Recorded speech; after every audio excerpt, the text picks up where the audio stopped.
Good morning, all. This is NCommander and... hold on. Oh, hold on.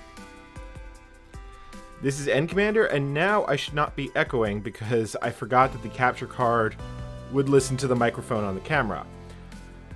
I swear, it's a running joke that I can't seem to start a stream without some sort of audio mishap. So, welcome to day 3 of our ongoing saga to try and rebuild the... Are you really going to do this to me?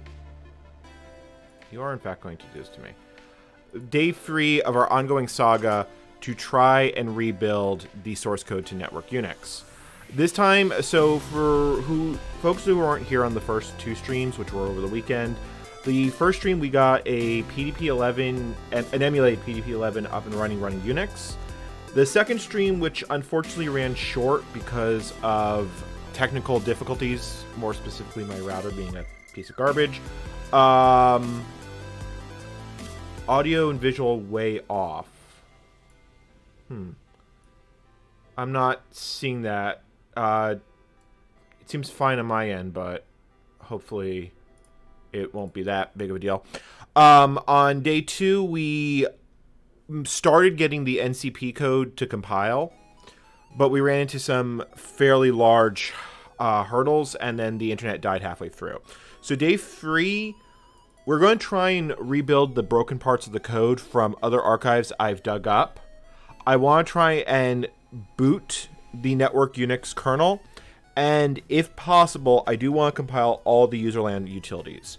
We do know that some of the source code is missing, specifically MH is missing some of the components to build its .a files.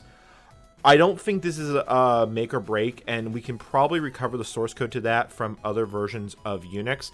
MH is actually, you can still find it in modern Linux distributions because it was used for a really long time, and there's probably people who still swear by using MH as their mail client because that's basically, it's a set of command line tools for handling email in bulk.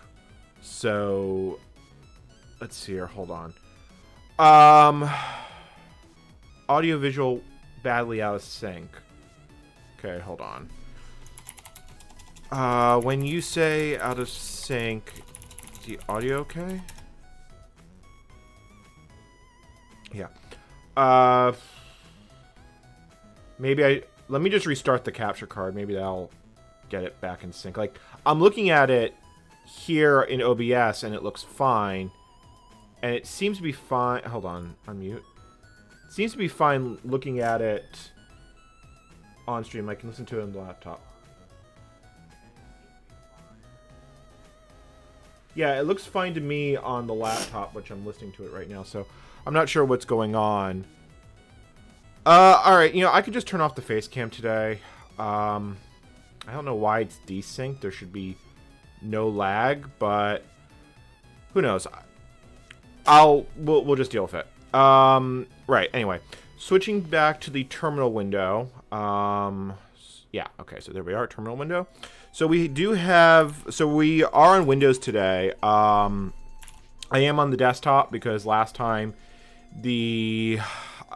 part of the problem was that I wasn't on a wired connection. I've streamed over Wi-Fi before, but it just wasn't having it. I did have some problems with Comcast, but it seems that was just a transient glitch. Alright,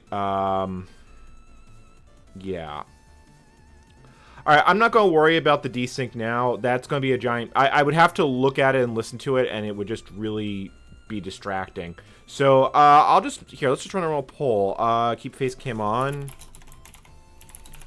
Because I don't actually mind either way, but it does help with, the interaction thing.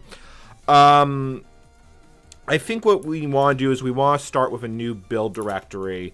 This is a copy of everything off the Raspberry Pi. So I think if we go... Where did I put it? I think it's probably in ARPANET retrofuse.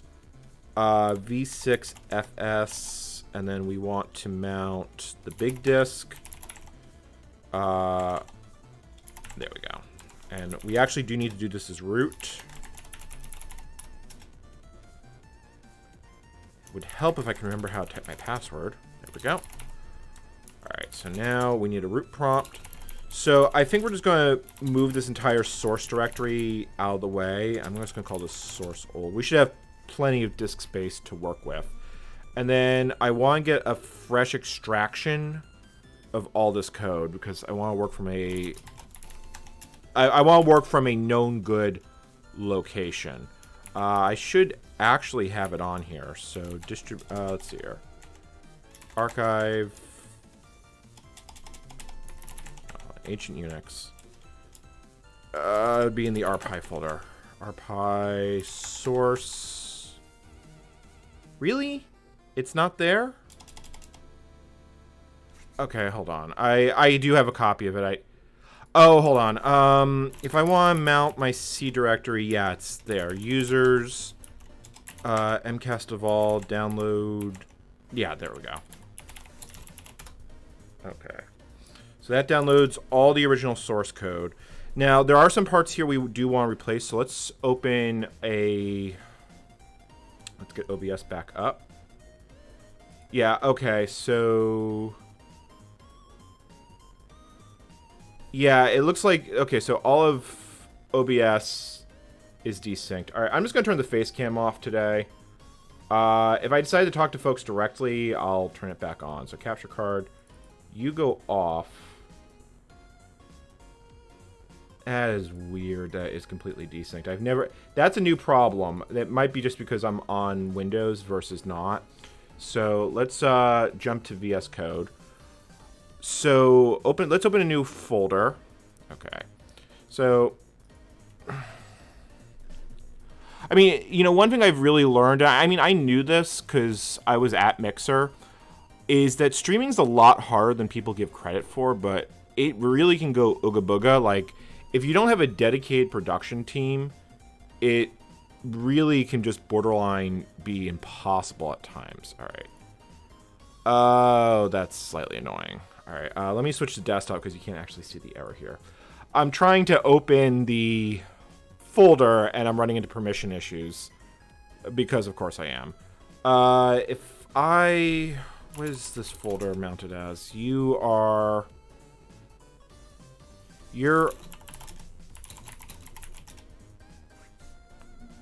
I really don't want to do a change mode here because that would copy over, but you know, it doesn't really matter. Add read write are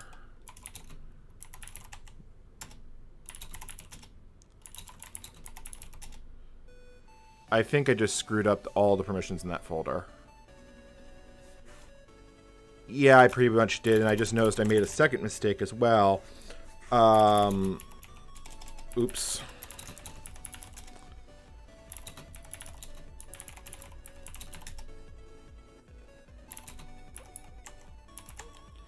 Because that tarball extracts into the current working directory, so of course it does.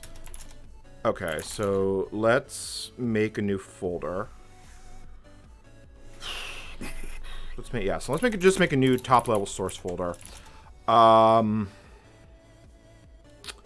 I could probably just edit this in the terminal window. I don't know how much I mean, it would be nice, but let's see here. If I unmount that and we mount as non-root, can I do stuff here? Like, does this actually work? Downloads. Permission denied.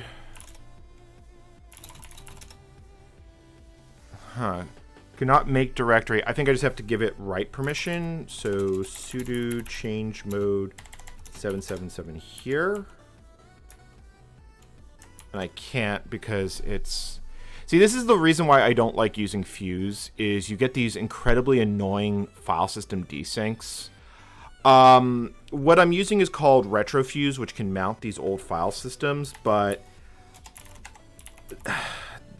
it's when you run into these sorts of problems that I really dislike Fuse as a whole, even though it's immensely useful. Let me see if there's an option about this. Empty file system, I think... Corresponding ID for access controls. Allow to access the read only. I think I'm just going to have to map UID 0 to my own UID, which should be 1000. All right, so let's try that and see if that helps. All right, and let me just make sure the background music is a little louder. Yeah. I mean, this is a midweek stream. I'm not expecting a huge turnout for this one. I was actually incredibly happy to get 120, 130 for a weekend stream. So having a slightly iffy one on the weekday is not that big of a deal. All right, so if we need to mount this properly, let's go back to day 3. All right, and then I love how the stream starts with all sorts of file system issues. So map UID, and if we want to map host UID 1000 to 0 like that. And then if I go here, I can actually do stuff now. That is actually useful.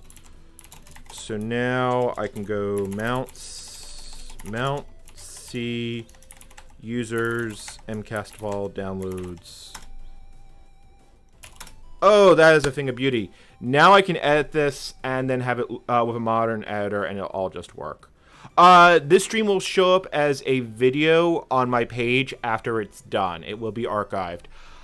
I am debating delisting these in the future because they add a lot of clutter to my YouTube page, but I will not delete them. I would only delete a stream if it either goes entirely wrong or if what happens. I've only done that once, and it was because I accidentally opened something on stream that had basically I got a piece of hate mail and it accidentally popped up on stream, and I just removed it. It was on a stream I really didn't care that much about either. Not the specifics of, anyway. So, okay, so now we've got this. Let's switch our view back to VS Code, because now we should be able to make a new... actually, let's switch to desktop view, because I think we're going to need multiple windows here. So if I go to this PC, now can I actually open this? No, I cannot. Why is this? I guess I'm going to have to do this with old-fashioned browser editor. That's fine. All right. I'm not going to worry about it. So the first thing that we really need to deal with is we discovered last time that there are some corrupted files in here. The first one is tty.conf. I believe it just stops. And my control key is not mapping correctly, probably because I'm using Windows Terminal. Using Windows Terminal is probably not the best thing to use, but let's see here. Launch machine on startup. New instance behavior. Default profile is PowerShell.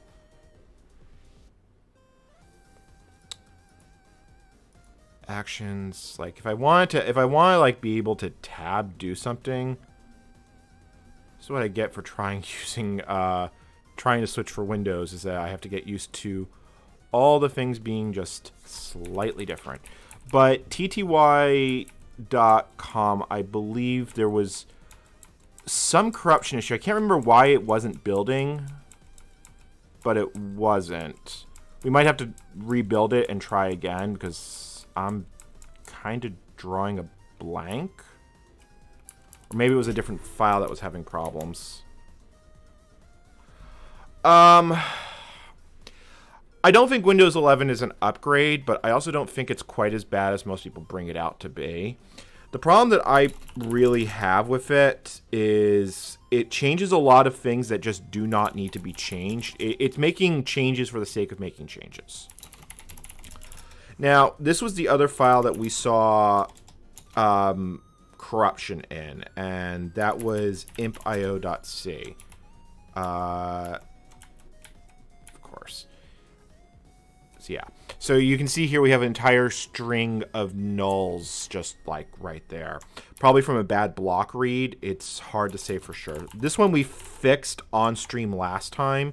So I should just be able to copy. Oh, well, I shouldn't say fixed. We worked around the problem. This will have to be fixed properly if you are ever to try and use this for a real task. If I want to go to end of file, is it? Yeah, it's $. Okay. I guess we're going to be. I think we're going to be rocking Vi today because it's the only thing that actually seems to be working. So yeah, so this function, the ihbget, was cut off. I'm guessing and we did dig up a second version of this file. It's in the BBN source code from TCP/IP, but this is fairly modified. This was the version we found when we were looking for it. So that would be let's see here. What was the name of the function again? It was ihbget. ihbget. And then we scroll down. Yeah. Stands for host buffer getter. This basically copies things from the ARPANET modem to where it needs to go. There is a bunch of other functions in here that may or may not have been in the original file. I don't know, hence why I'm kind of seeing if there's going to be a link error. But you can see that they do have these if defines NCP, which gives me an idea that it was part of the original program. I mean, there's a lot of file here, though. So definitely where it starts. My largest problem with running under Linux, and the main reason I have switched back to run, well, I should say switch to Windows, because I haven't run Windows as a daily driver since, I want to say 98, maybe XP. Desktop Linux is just getting more and more broken. Like, Ubuntu was a disaster, but it was a disaster for things that were not its own fault. Like, GTK4 is entirely broken. I tried Fedora briefly, and I found it actually worse. The only distributions that sort of work was, like, I had decent success with Arch and Gentoo in the past, but then I'm babysitting my system on a day-to-day basis. So anyway, we've got this file covered. I say that let's see if we can actually start building something. I probably should unmount this. It's probably the smart thing to do. I do want to just delete all the .o files. If we're missing one, I will put it back. Yeah, so xargs rm. Because the other mistake I made last time is I got rid of the .a files, which are the archive libraries, which we don't seem to have the source for. But these are all part of MH, so we'll work with it. All right, so now that we've got that handled, and someone's doing a bunch of yard work outside. I can hear a leaf blower going. Let's just fire up Unix and see how far we get. So we fire up, we Unix root, and then, oh right. So cd, and let me make the font a bit bigger for the stream. There we go. All right, so source. So we've already patched the compiler. That was one of the big things we had to figure out last time is we had to make some changes to how the compiler works. We need to copy sh here. I'm not actually sure we still need this, but it was how we were doing it yesterday. So we want to do sh compile, give that here, and we want to tell it to output there. And, oh, that's right. Compile cp compile new compile, because compile is a corrupted binary on this. Like I said, there is damage in this archive.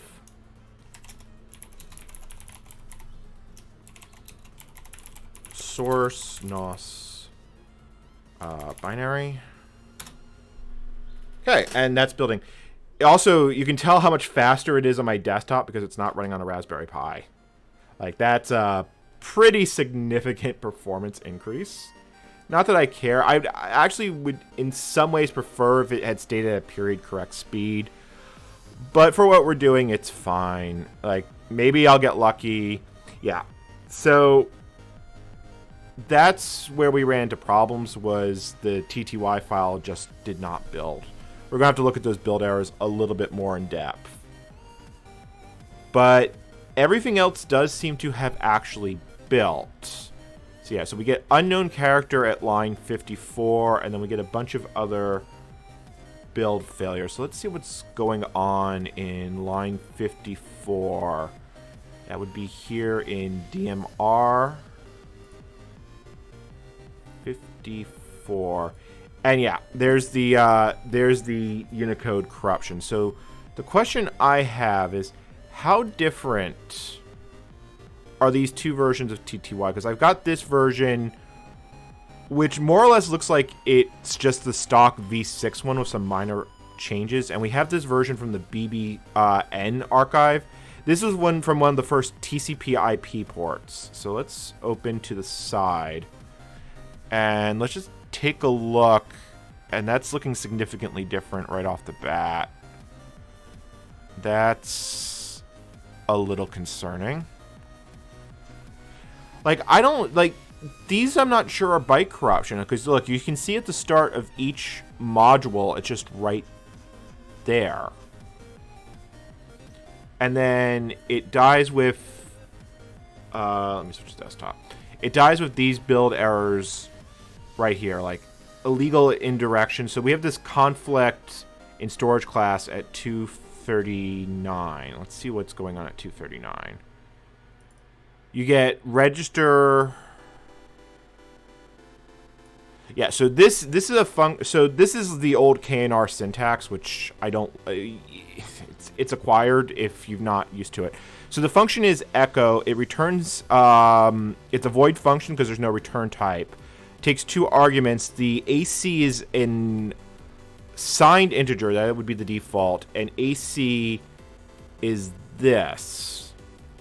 So why is it not liking that? Like, it does not look unusual.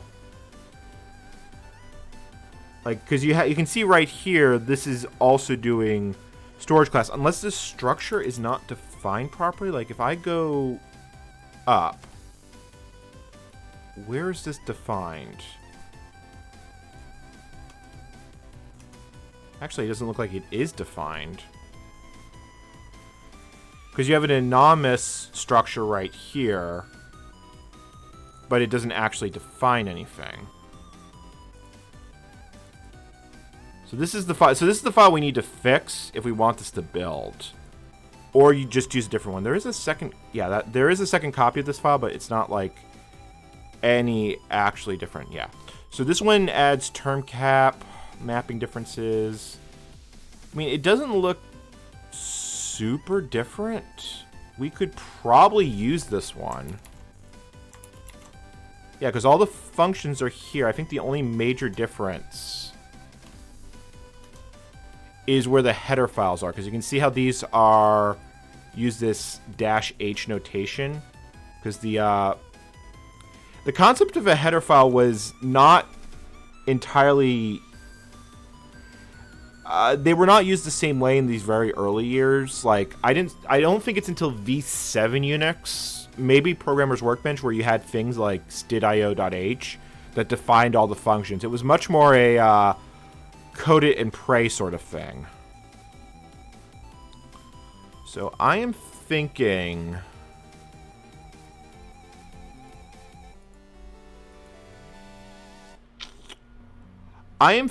we could just drop in the BBN version and maybe that will just work. Possibly. Maybe I'm being overly optimistic about this, but I kind of want to try it. So the easiest way to get this file in is we're just going to have to shut down, detach, and all that. So that's fine. So sync stop. Oh, it's quit. Now we just need to mount it. Okay. Oop. Did I? Yeah, okay, I didn't actually unmount that. Because, you know. Alright, so we grab that. We grab that. Let's just grab the BBN file and see how that works. So that would be mount users mcast deval source bbn dmr tty. Copy that to source dmr tty. Unmount and then boot back up. Okay, Unix root. And then compile.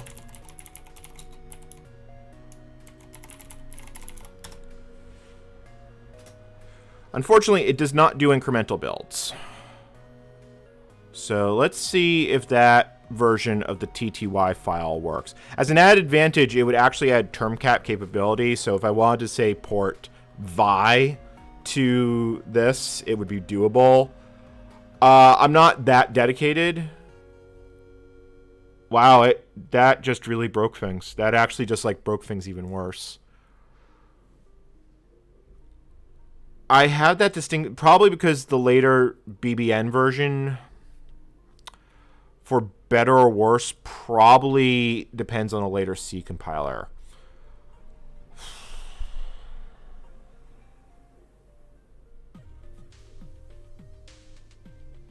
Yeah, while we're here, I do want to actually check something. If we go to user source, no, that's not actually where we need to go. We need to go to user system DRM.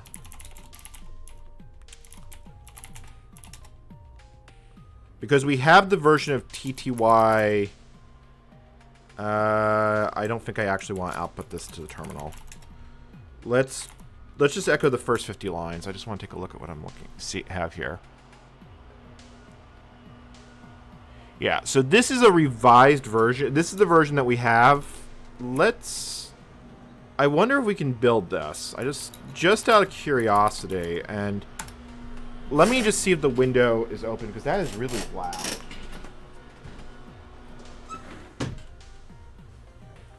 Well, the outside window was open, but doesn't really help the leaf blower. But this version of tty.c actually did compile. So maybe we can actually use this. No, hold on. 50 list. I think I just have to fix the header file, the headers. Like if I go 120 list.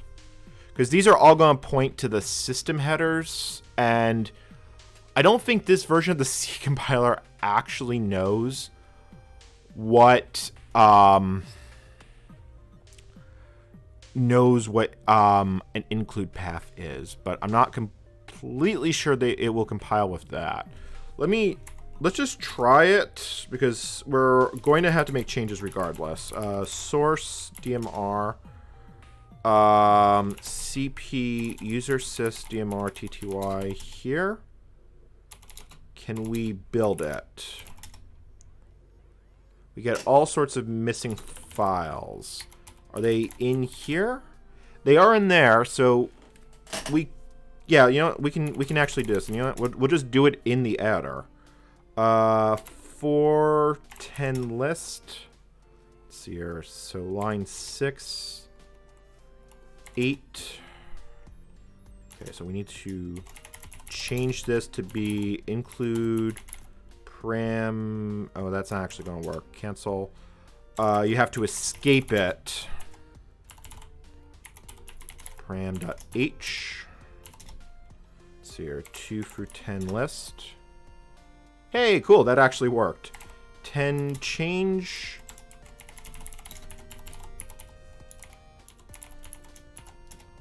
Okay. Let's see here. So 7 through 14 list. Okay. Now we're getting there. 10, 11, h user.h. Let's see here. Okay, so 12. We want to change. I do know there's ways to do like macros for this, but I never really can remember those off the top of my head. So, but I mean, just imagine doing it like this back in the day. Let's see here. That doesn't actually help. Hold on. 13 change include. Yeah, I mean, it's only a few lines, but I did try using macros for some of this when I was off air. This version of Ed does not support some of the features that later ones do, which, considering it's Ed, you really wouldn't think there's that much of a difference, but there is. Oh, damn it. 15... Let's see here. 14 delete. 8, 16 list. I do kind of wish I had a teletype to do this on, though. Alright, so 15 change include h inode.h, and then 16 change include h file.h. Okay. Alright, let's do a list. Oh, no, that it. My biggest complaint is it really just needs a little bit more notification that you're in what mode you're in. That was one of the big things Vi did. Oh, I actually have to change a few more, so I need to change. Yeah, so 17 needs to be changed to include.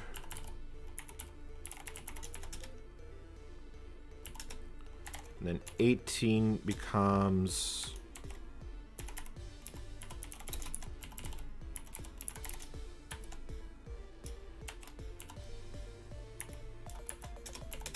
okay. 8 through 20 list. Okay, that looks good to me. Let's see if let's write it out.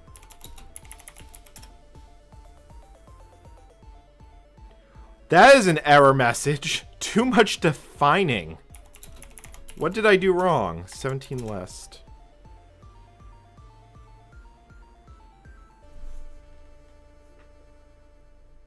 Too much defining. What is that error message?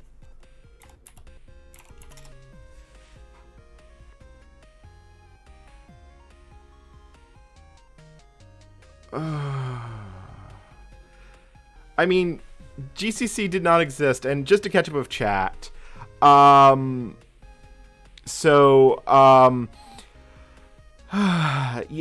of it is I want to use the authentic tools, because when I was doing my initial research for an ARPANET thing, it was very clearly written by someone who had not used the system back in the day, and I see the mistake right there. There it is.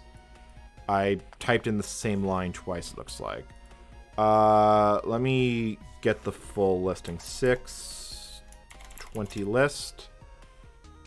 So it's inode file. Did I just type it in twice? I think I just typed it in twice. So 17 list. So 15 list. 15 delete. 820 list. All right, let's try that. Let's see if that helps. I mean, sort of.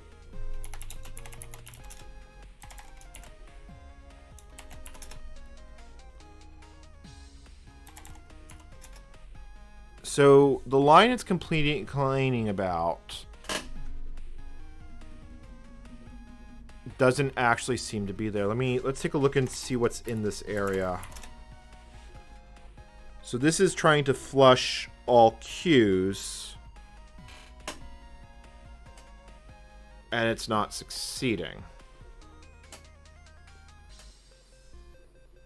I have this distinct feeling the teletype code changed pretty significantly. Because if we go back to the VS Code version of this is the original file, you can see that they definitely made changes to this. Like, a lot of changes.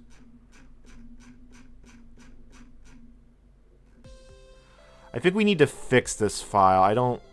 I have this distinct feeling that this isn't going to be a drop-in replacement. Because one of the big things with ARPANET is that there was these things called the terminal information centers, or terminal information points, or TIPs. Because most machines would not have a direct ARPANET connection. You instead would have access through another machine, which you might be accessing through a local network or through dial-up. And I am... What version of... Just make sure I'm looking at the right version of this file. I want to make sure I'm looking at the... Yeah, I'm looking at the NOSC version of it. And so it's pretty possible that they, like, completely rewrote this. I mean, we've seen, like, several other versions of this, but this could also be...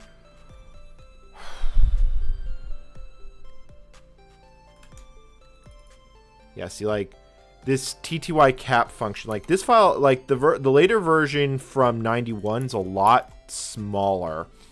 So I think we're just going to have to try and fix this one. It was a good try, but I think it was a lot. I think trying to use the kernel one is a lost cause.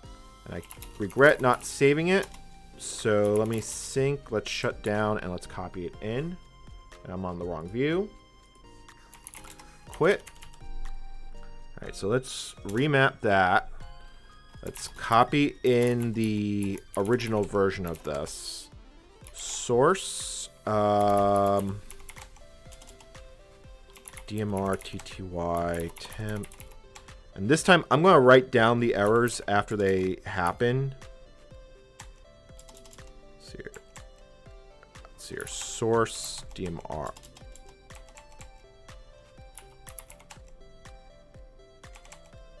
Yeah, like that.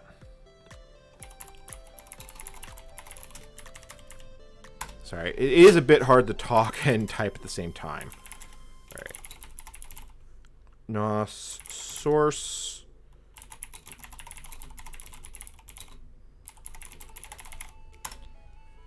All right. So that's all building. So let's wait until TTY fails, and then let's try and fix it. And we're going to try and fix it with a modern editor, because doing it in ed will just probably drive me completely crazy.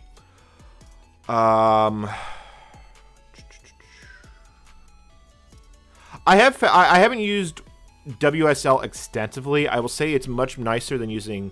It's in some ways it's better than Cygwin, and in other ways it's really worse. I probably will install Cygwin because there are certain things that...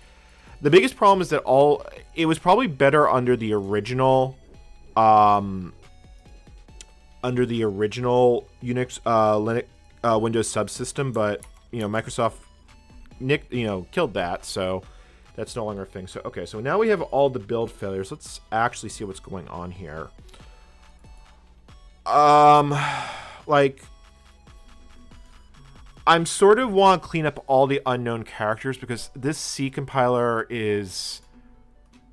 I don't want to say it's dodgy, but I've already seen it die in interesting ways because it's not... This was the second release of Unix that was ran in C. The first three were in assembly. Unix v4 was written in BCPL. V5 was the first one to be written in C, and V6 was the first one to be widely used outside of AT&T. So I think what we need to do is let's make a copy of this file. I think I need to open a terminal. I just want to make a copy TTY original. That's here. DMR. Source,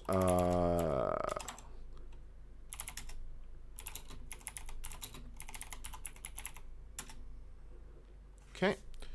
All right, that handles that. So now I have a reference copy I can go back to. I say we just go right down the list and we try and... Let's clear all these unknown characters and see how many of them still go. So we need to go to line 54. Fixed. 104. That's fine. 139. 164. 183. 205. 226. So that's all those fixed. 256. Oh, that's slightly annoying because now the numbers have changed. It'll be around here though somewhere. It would be 256. Yeah, so handy trick if you're doing this in the future, do it from the bottom because that way the numbers will not change. Yeah, so let's just get rid of as many as we can.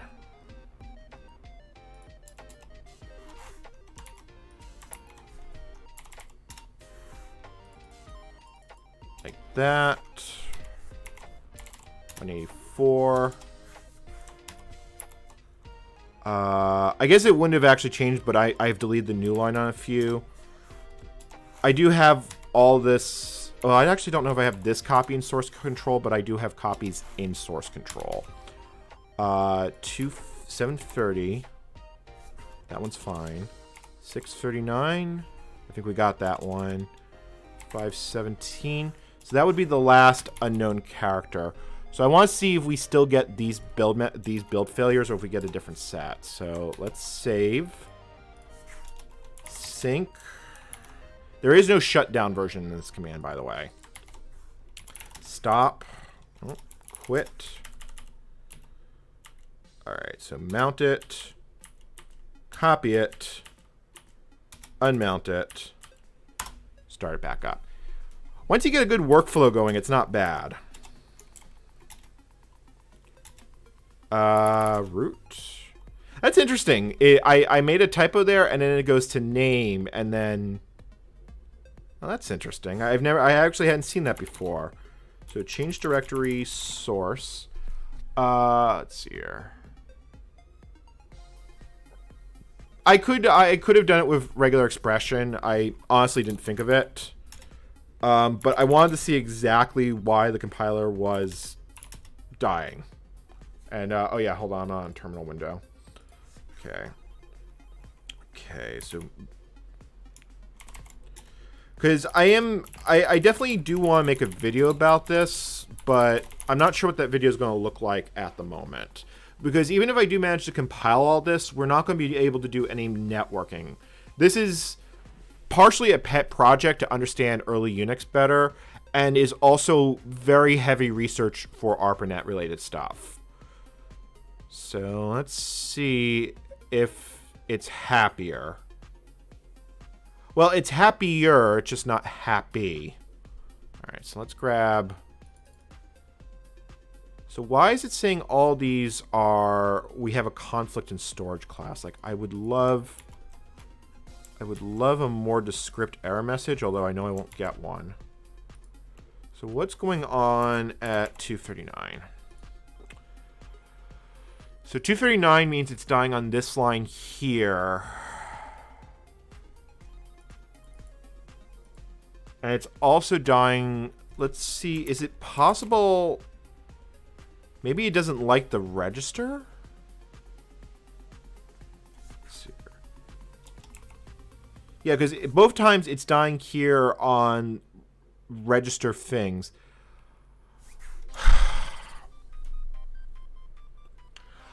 On modern compilers, register is essentially a hint to the compiler, but it wasn't necessary. The way register works is it means that the value of a given variable should be kept in a processor register, and it fell out of favor because on x86 you only have the 4 registers. A PDP-11, I I actually don't know that offhand. How many registers? PDP-11 registers. I need to know how this would work on the original before I can determine if that's something I can even safely remove. So let me grab the PDP architecture wiki page. CPU registers. There were 5 main registers, the stack pointer, and the program counter. Well, actually, there was 6. R7 being the program counter. Let's see here. And when you're in supervisor and kernel mode, so okay, so it's actually not like it's not actually that different from x86, which is a little bit concerning because that might affect the ABI, but it also might be safe to remove it. Like, I don't understand why it's blowing a fuse about this. Let's do a search in files because I want to see if this is actually defined anywhere. Find in files. Like, it's used here, no problem. It's used in the DH register. And it seems okay. Are we actually building that one, though? So we build BIO, we build TTY, we build KL. So we don't actually build that one.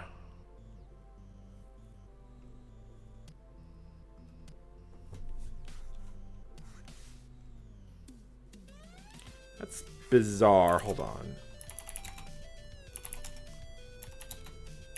I just want to see if I try to just build this manually like this, I get missing file.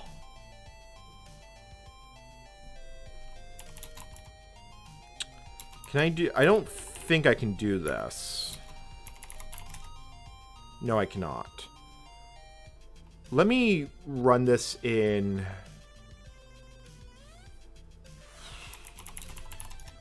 Let's run this with the -E option because I want to see how it's invoking the build compiler.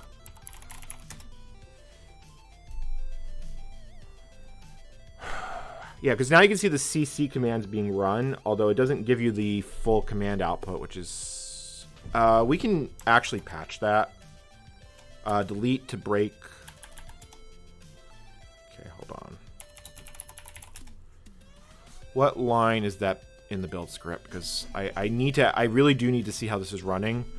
And one of the biggest annoyances I've run into is that this build script is not like any sort of... It's much closer to like a mainframe batch script than it is to any sort of shell script that are used in modern systems. Because this is running under the Yale shell. So where are you being built? I want to find TTY. And so it's line 89. So 89 change. I want this to be -E, and then you can just run all the rest the same.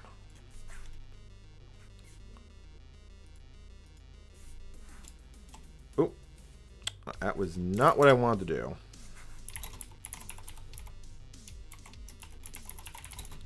I'll just type it in manually.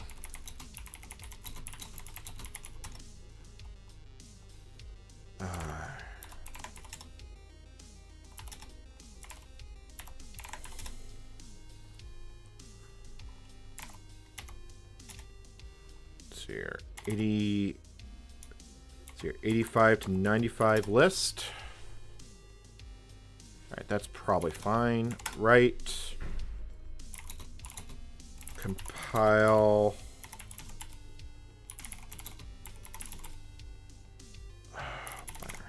Oh, and the bots are back. Bots are back.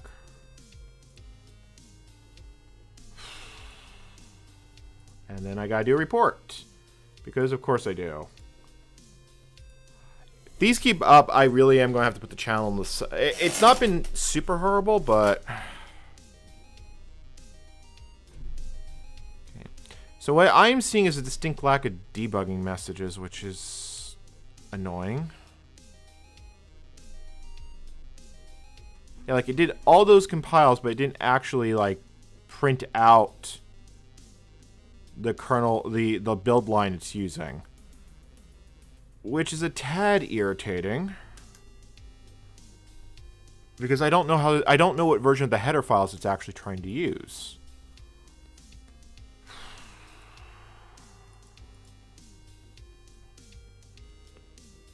All right, so if we go back to compile new, this is where it builds the code here. And then it starts building an archive library. It runs this script here to determine what block devices need to be built. All right, hold on. So this runs this compile function.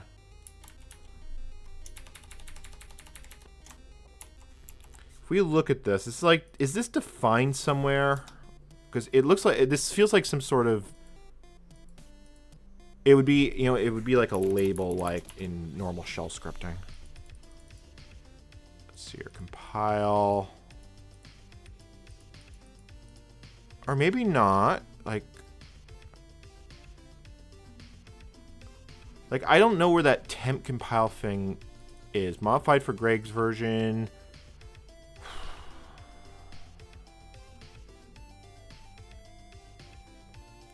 It doesn't help that I don't have documentation for the shell. So, like, is it something like... Ah, here we go. Here we go. So this is how it gets built. Okay.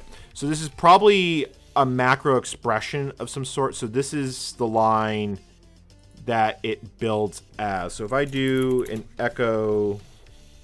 Like, we were to do something like that and add it on line 270, we can get the exact command. So 170 list, 171, 172, 160 through 180 maybe? Am I in the right ballpark? So there's compile, so 172 list. I need to go back up. 67, 68, 169. Okay, so 168 append. And then 160 through 180 list. Okay, so hopefully that helps. All right, so compile. Oh yeah, sorry, I'm on the wrong window. No, I just forgot to switch the terminal window. I have to remember to do it by hand. All right. Hey, look, we can actually see the command line that's being used. So I guess -L is the kernel command line.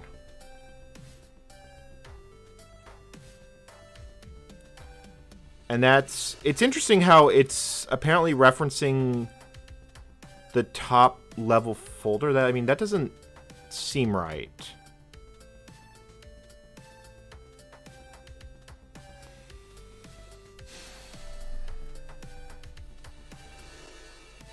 Because you can see how it builds like with /L, /H. I don't know if that's being path expanded or not. It might be, then again, it might not be. So where did it build DMR TTY? I mean, I guess I don't really need to look because I can just do yoink DMR TTY like that. And then we get the conflict thing. So out of curiosity, if I give you the full path, like if we do, oh, that's not actually what I need. If we do something like, oh, I don't know, H, and then we tell that I want to build DMR.C. Okay, so I still get those conflict messages. Do I still get those if I use user include? I get a whole bunch of, well, I don't actually have a user include folder now that I think about it. That would be user sys h, I believe. Maybe not.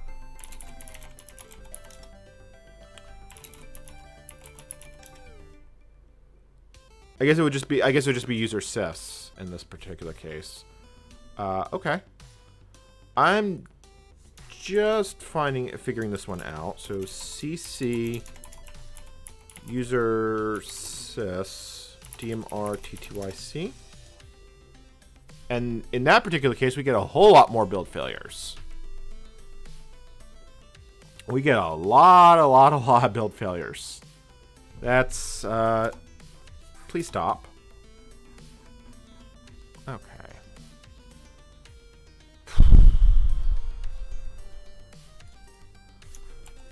So that is interesting.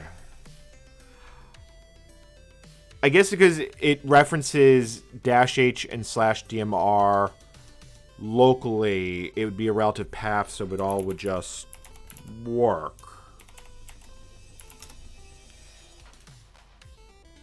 But see, it doesn't say what it's actually conflicting with, which is why this is starting to get a little annoying. So where does structure TTY come from? Like,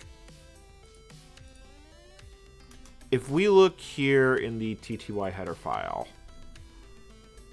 we do have structure TTY.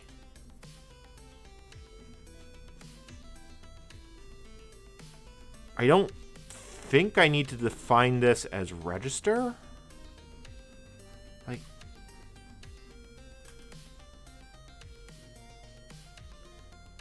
so why do I have a conflict here? So I have structure TTY.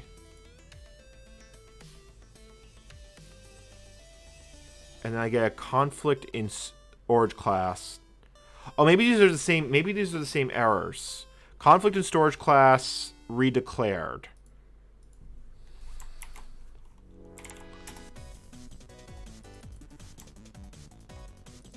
Oh, hold on. If we look again at 252. Okay. So something about this does not make it happy. Illegal indirection. I mean, this almost feels like the C compiler itself is having problems. Which is definitely a possibility, because if we look at the documentation here, problems with the C from the daemon code given below, which compiles into... so definitely a bunch of problems with the C compiler. That's definitely a known issue. Oh, an excellent... Chef, thank you for the $2 Canadian Super Chat. Okay. Alright, so let's see what... Let me read again what they say about the C compiler. Other C modules that were changed, check with Glenn. This has been the bane of my existence, because it doesn't actually tell me what C modules were or were not changed. But I'm wondering if I should try and build a later C compiler. I'm on the fence about doing this for a number of reasons, because in theory, this should work with a standard V6 compiler. And I don't think they're shipping the source code to an updated compiler. But I also know they weren't compiling this on a they weren't developing this on a V6 system. And it's quite possible this README file is out of date. Because, and let me see if I can find it. You see, we've got messages here saying to pacify V7C compiler. Which suggests to me they were using the V7C compiler. I don't think the binary format changed between the two, but I'm not certain.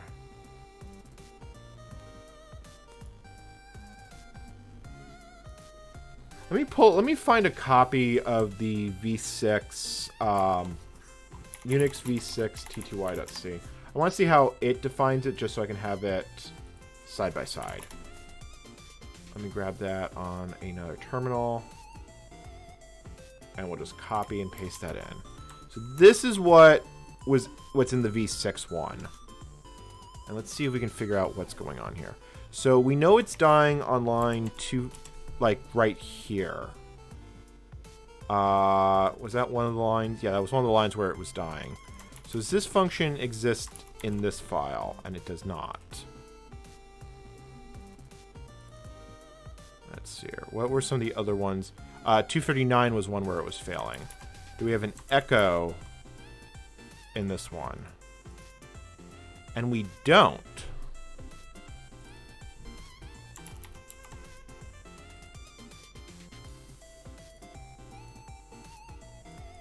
All right, so what's so different about this one that it's causing problems?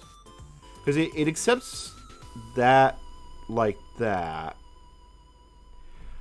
I don't even know which Glenn that is. I mean, it just... Yeah, look, here the syntax is actually different. So, like, when...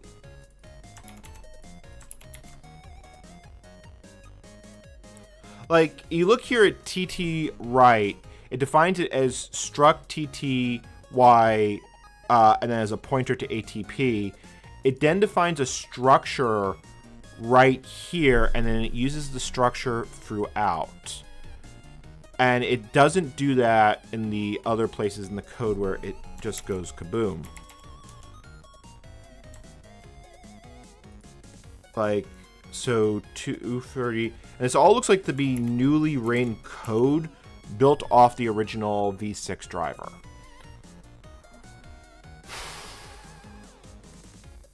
I mean, this doesn't look that hard to change. Like, if I do... Yeah, I would just have to change a handful of places. This... I don't really want to do this, but... Let's... Just for the sake of argument. If I do register struct tty... How do they define it over here? ATP equals TP. I mean, that code should now be equivalent.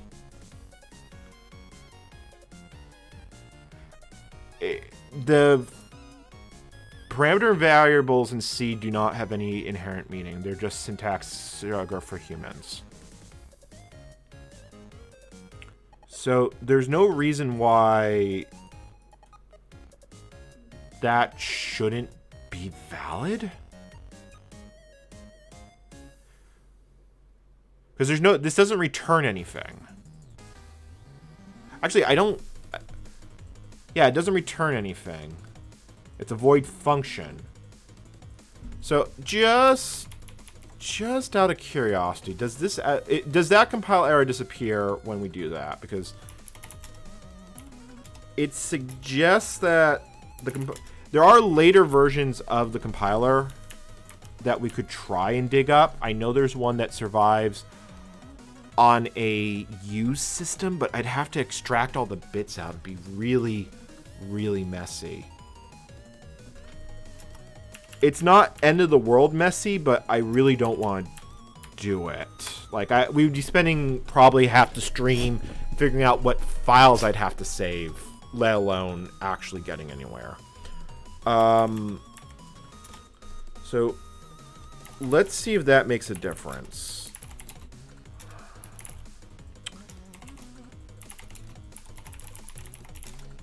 And then let's just grab this command.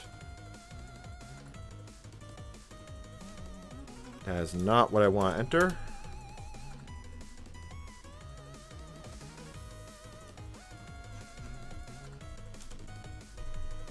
And that does actually resolve the build error.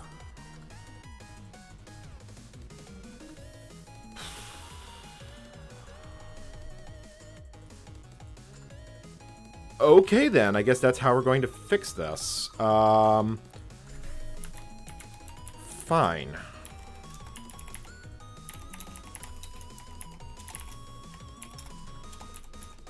It's going to be slightly...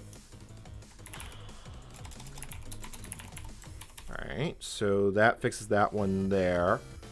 259, yeah. So that should be fine. Conflict and storage class at 264. Okay. I mean, this is pre-standard KNR. KNR wasn't formally defined. I want to say it was 89. This is the original Bell compiler, so there's no doubt updated versions of it. I just have to... I literally have to go on a fishing trip to go find it. Which is not my idea of fun, but... Alright.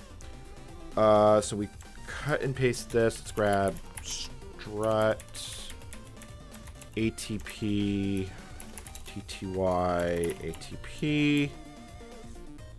Just making sure I'm doing this right. Yeah. Like, it shouldn't...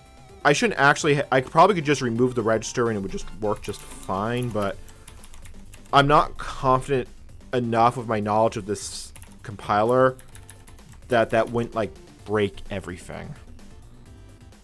Alright, so if I...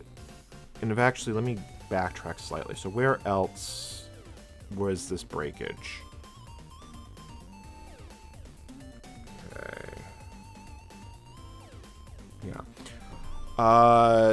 Yeah, so now we have another register right here at 282, which, yeah, that would be here. So let's cut that one out.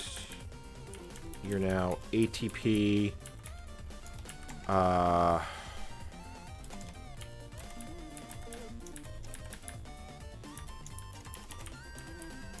That. Variables always have to be declared at the top in this version. Let's see here. So ATP equal TP like that.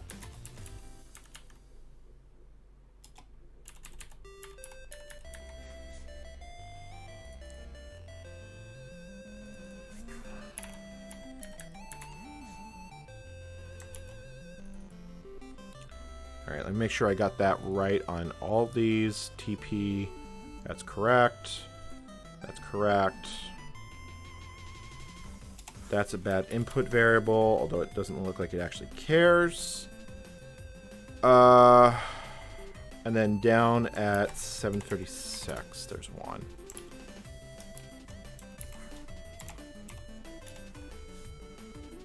Yep. Okay, so change you. Change you.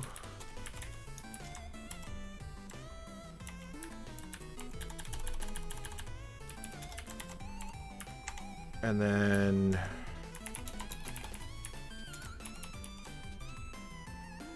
I mean that should be functionally identical. I can't think of a reason why it wouldn't be. But I could be wrong. Let's see if they'll take that.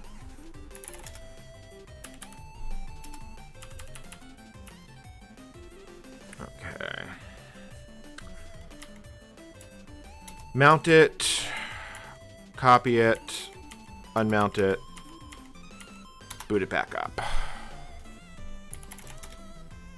Root, and then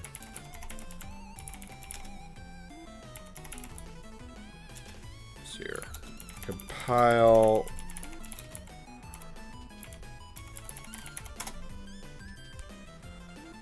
All right. You know, actually. Let's just compile that file by itself just because I want to know if that made a difference or not. That is not what I was looking for.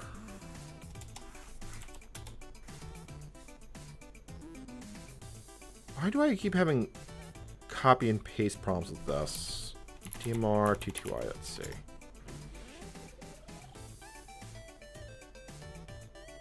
Well, that's better, actually. Did I make a mistake? So I probably made some mistakes. 255. Yeah, so that needs to be fixed. That's easy enough. easy enough. S redeclared. Legal redirection on 262. Yeah, that's fine. And 803. Yeah, that's fine.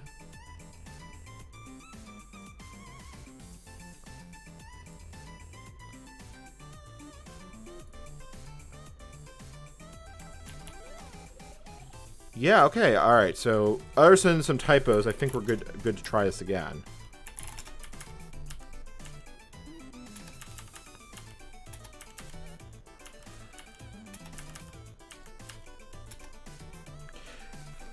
Can you imagine, like, back in the day, you're trying to get, you're the guy tasked with getting your PDP-11, your university's PDP-11 online.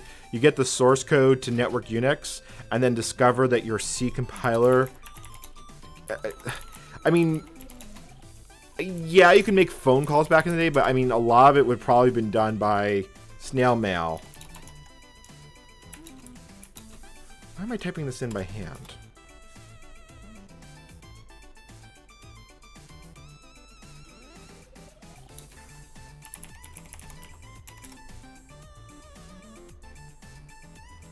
Well, that's less errors.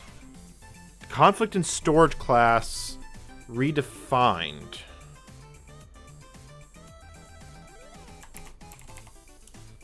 What am I doing? Oh, that's what I'm doing wrong.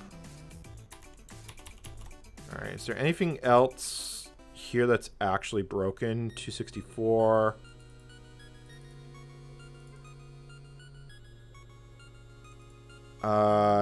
Yeah, this actually needs to be flipped around. I think. What was the original? Yeah, okay, yeah, this needs to be flipped around. So ATP, like that.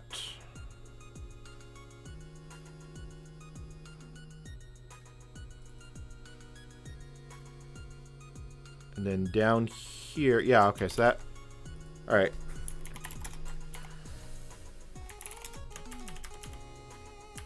All right, now we're getting into the groove of this. Definitely a decent groove.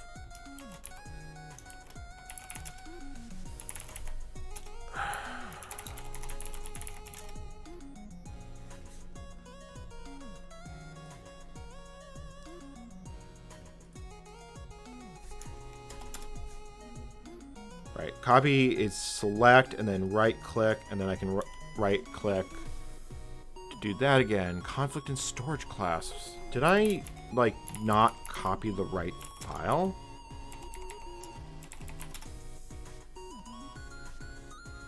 Conflict and storage class S redeclared, ATP redeclared, 255.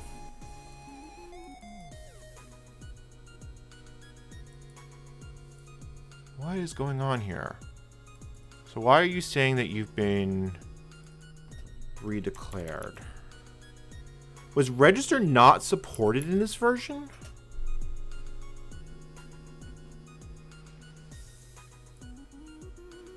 I mean, it's possible register was not supported?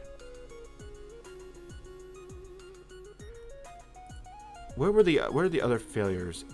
Redeclared, conflict in... And in the original version of this function.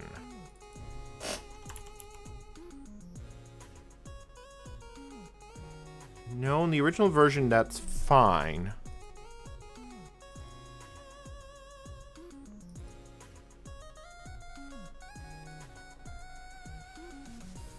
L value required at 259. If 0... Oh, I see it. I see it. Wow, what I would not give for a little bit more verbose messages would be really nice. I mean, I know memory was just a little bit tight at the time, but Mac84, great to have you here. Second, We're about a decade before SCSI would be invented. We're currently in the Unibus era. So, you know. Just saying. All right.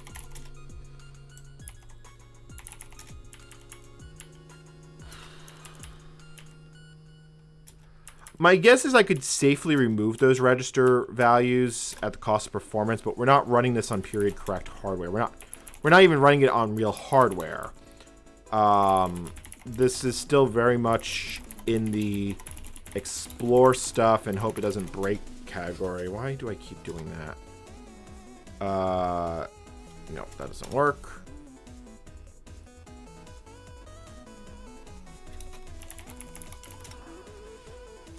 Well, the number of errors are going down. We're only down to 4 errors now, so... Imagine if I had to submit this as a batch job, it would be miserable. Okay, so echo string is an S, that's fine.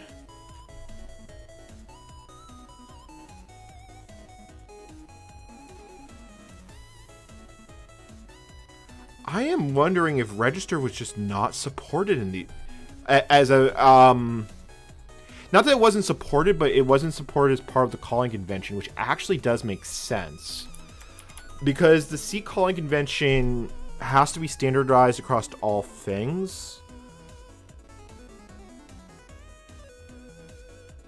So whenever you make a function call, like right here, every platform has to define the, you know, I'm gonna make the terminal, the font size a little bigger. Let's go up to 30. Make it easier to see on stream.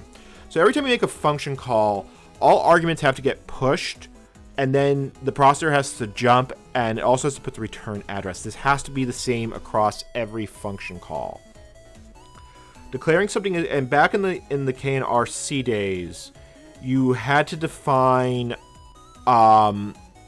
you would have to define this up here. So I think if I had register in the function prototype, it would declare register like this, but I don't think it makes a functional difference because there's no handwritten assembly here, and we're jumping across to a different function, thus the ABI has to be preserved. So I think, you know, now that I've reasoned this out, I think we can just remove the registers. Like, if we just take a look around. Yeah, like, because that's really the only place it was used. Okay. Well, alright, so if that is in fact the case...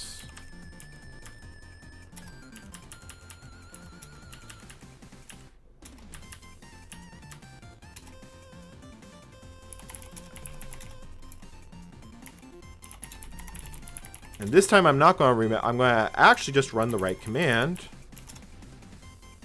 Hey, look at that. It actually freaking built. That is a victory. All right, so let's try and compile it. So compile.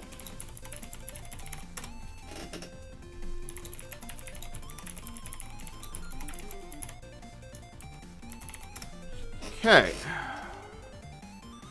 The audio is out of sync. I'm not certain as to why. I have to figure out what's going on with it. Actually, this is a good time to look at it because we're not doing anything at the moment. So there is a sync offset that I can set negative, but I'm not sure how far out of delay I am. Like, how much lag would you say I'm having, chat? Yeah. Yeah, I'm not from Australia. I'm from the States. I have a sleep disorder, which makes life interesting, but right now everything is fine. So I think that was everything successfully compiled. Yeah, I mean, that looks like every file that we need is there. So if we go up to the binary folder, I think we have all the parts for a brand new kernel. Because if we go into configuration... Yeah, configuration just lists all the stuff, all the drivers we need, which we need more than that, but it generates the lib, and like if we go look in lib, what would be? It would be lib. Yeah, and you can see all the bits of the Unix kernel is more or less right there. So how do we actually build the actual final kernel? All right, so let me remove put a sync a short delay. Let me see. I mean, I can say sync offset minus. I don't know how a minus delay would even work. All right, let me see if I can figure that one out. Let me see if there's a video delay. Output. No, I'm probably gonna have to like sit on a different laptop and with the laptop and like listen to it, and it would just like completely drive me mad. Which, you know, how's that different than normal? Besides the desync issue, though, things are actually working well. All right, let me just try putting the microphone delay on -1 second. I mean, it can't be that simple. Let me see, just look at video. Yeah, I've got no delay. I don't think I have any delay set. Stream quality. I'm just looking for all the settings. We'll get back to it in a moment.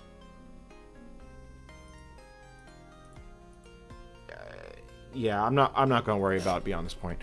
All right, so we have this all built. We need to figure out how you actually build the kernel. I think that's done with the loadit script. Because this talks about loading and creating a new system, and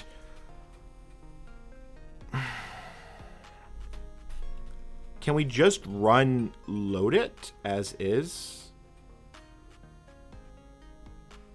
I mean, that sort of looks like how that actually works. Because the compile script can take another argument called load, and then that's the Unix name.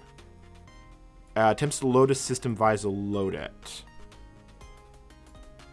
So if we do if we run load, the first argument appears to be, let's see here, does it only take the one argument, or do you have to do more than that?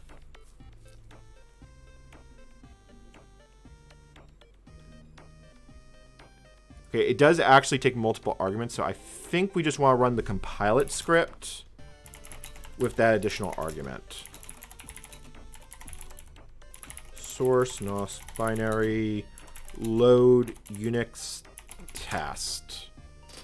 All right, let's see if that actually works. I'm not super optimistic about it, but maybe. Because we are going to have to modify the config.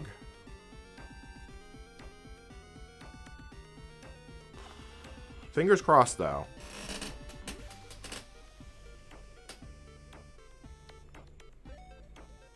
So it did try and do some things, then died horribly. Let's see. If I do load it like that, what happens?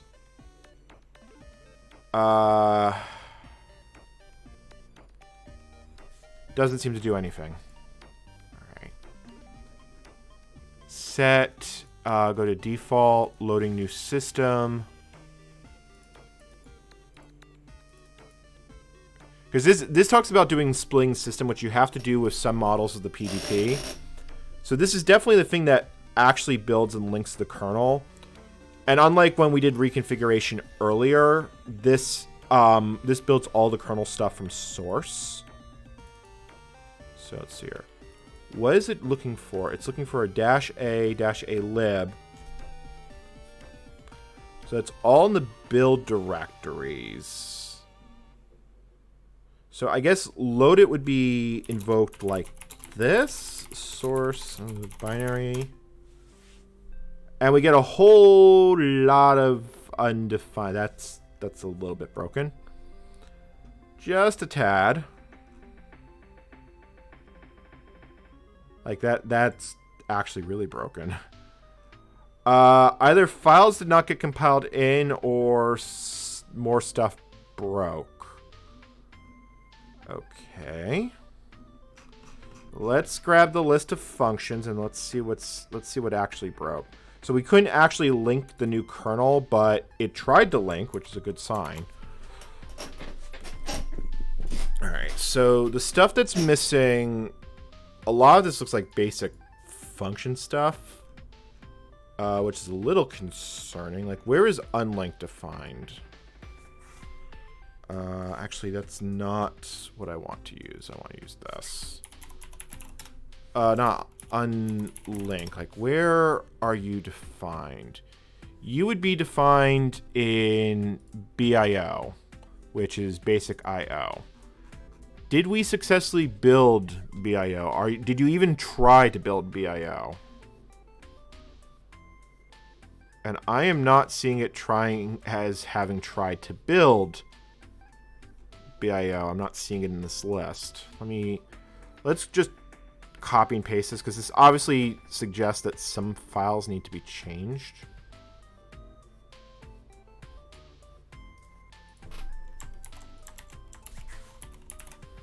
Yeah, so it doesn't look like BIO ever got compiled, which is a little concerning.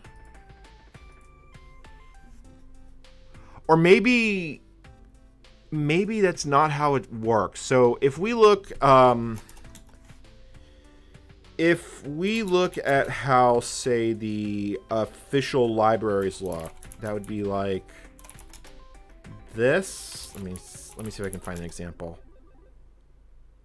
So ART user sys lib1. So this is like how the official libraries are put together, and you can see ART user sys lib2.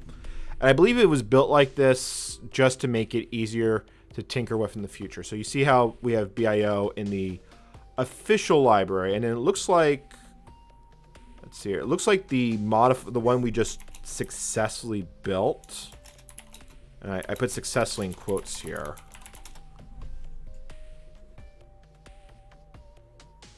I mean, it's building in all the driver stuff, but it's also building like in a bunch of stuff that doesn't matter. So if we go to compile, it's like BIO loaded. It does apparently try to build it. Is the file missing? The file may not be there. No, there it is. BIO is listed right there. Okay, so you want to build DMR, TTY, and it did try to build those. Why are we getting a build failure? So found. All right, so it built all these from the Ken directory. Then loaded a bunch of stuff from the DMR. Where did it build TTY? It didn't try to build TTY. Oh, you know, it's possible I screwed up the compile script when I was tinkering with it earlier. That is entirely possible. I should still have the original like that. Compile source. All right, let's see. Yeah, okay, look, then that's building a whole bunch of files that I don't think it was building before. There's the clock, FIO, malloc, sys1, sys2, sys3. Let's just keep an eye on what it's doing. Yep, there's BIO. Okay, so I probably just made a mistake when I was editing it with ed. That's not a big deal. Yeah. Okay, so now let's try running load it.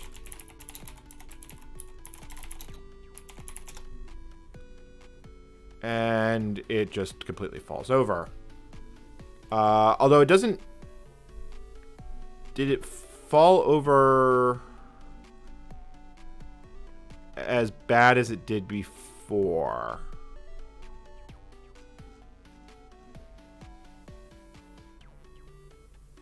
I'm not certain. Let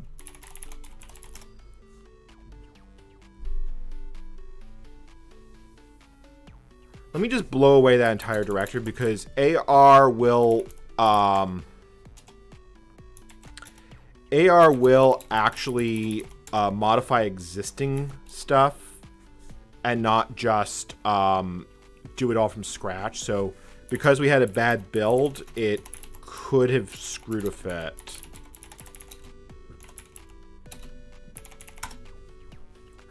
Let's see what that does. Do we get a do we get a Unix binary? We won't get a bootable Unix binary, but we will get stuff. Oh, and thank you for dealing with the bot spam. Okay, so that's building all those drivers. So far, so good.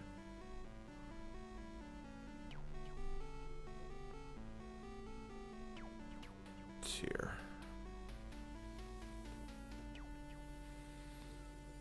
I'm gonna call. Okay, so it failed to load the new system, but that's okay because that probably just means I gave that argument wrong. So if I do, I don't know that, what happens? I still get a failure, which tells me I'm doing this wrong, but I don't quite understand how I'm doing this wrong.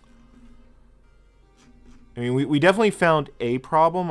It seems like we have more problems. There is also this install script that maybe we have to use. Let me just see what install actually does. I don't know if install does anything useful.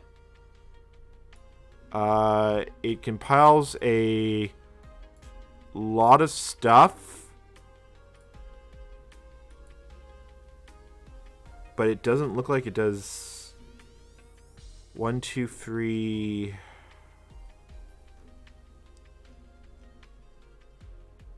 Yeah, that doesn't look like it does anything useful. Alright, so what is how does loadit work exactly? So loadit takes, the first argument is the root directory. And we know that that needs to be, maybe it has to be a relative path? Because substituting R. Like, if I do sh, here, let me, sh compile like that, it'll configure into that directory relative. Maybe that's what it needs.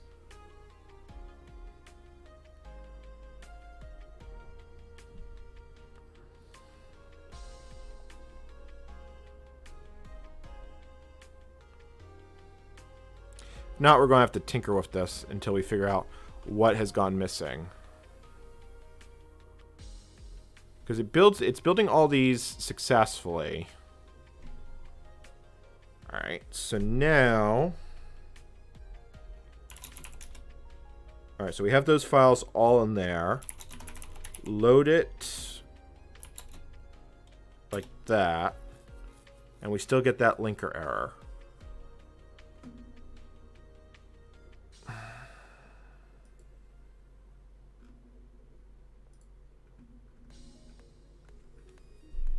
I'm wondering if something more fundamental is missing.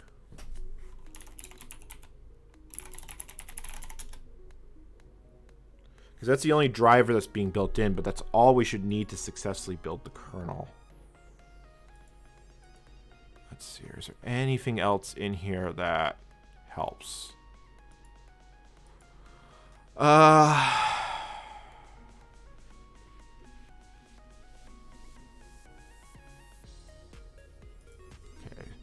So what are the commands it's running towards the end? So it runs nm. It tries to link like that.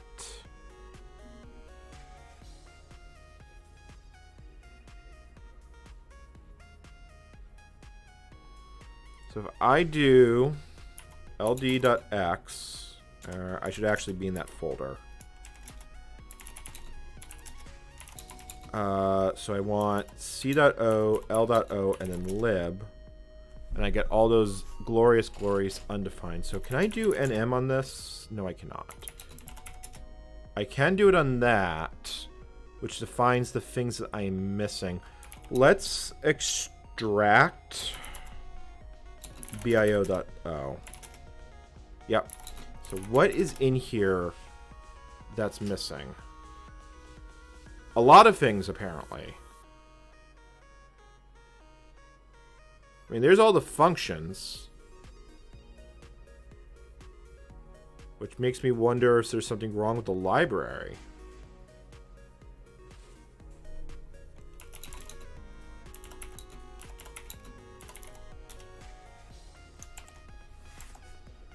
Okay.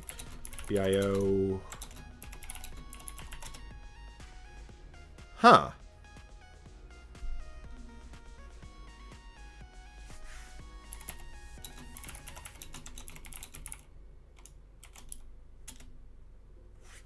Maybe the list got shorter and I didn't quite realize that. So let's figure out where like set UID is coming from. If we look for that, that comes from let's see here. I don't want system 4. I want to see. It comes from here? No, that's the system call. I mean, you can see it defined here in the symbol file. But where is it actually defined? So in this one, it's defined in sys4, which is one of the stock files.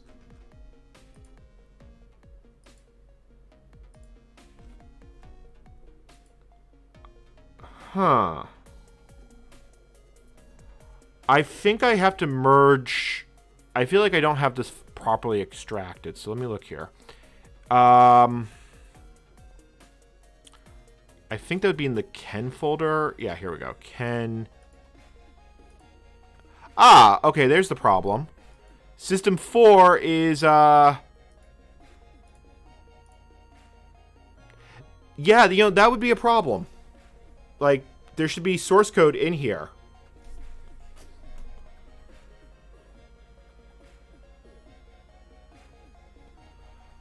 I think there's some corruption. Just a little bit of corruption.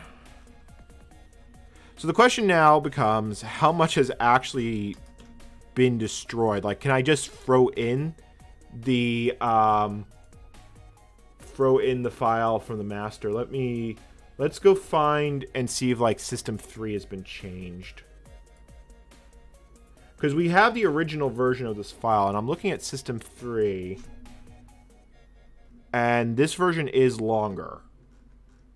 But I don't know if that actually means anything. But it is concerning. Let's go to the BBN version, because maybe that has a little bit something more useful in it.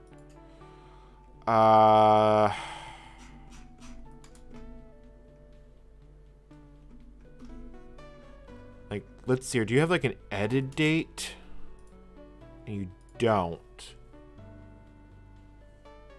Because you define everything like that. Because if I look at the system 3 call from the BBN archive, you go to line... You're a bit longer, but you're not longer by much.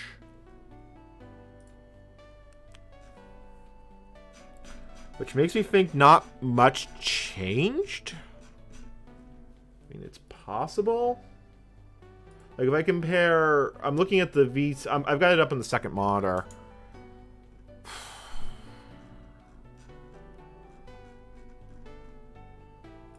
I think my best bet is to just try and use the version from the BBN archive from 81.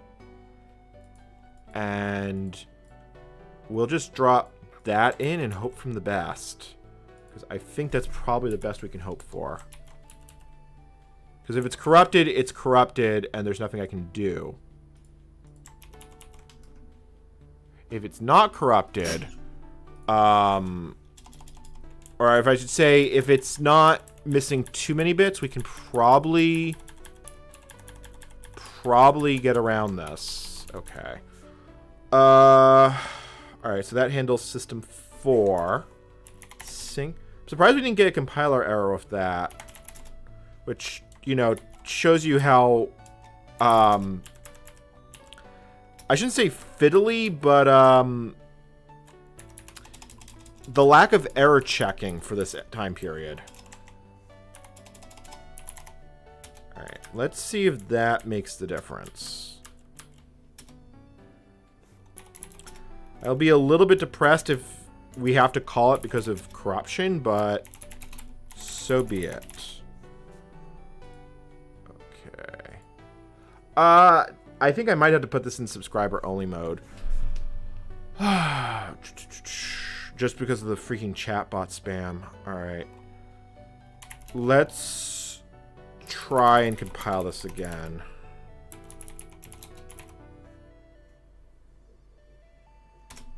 Alright. And I want to keep a more closer eye on the numbers, because this is telling me how much binary code it's writing out. If I see a 0... Oh, that wasn't a 0, 0. If I see an actual 0...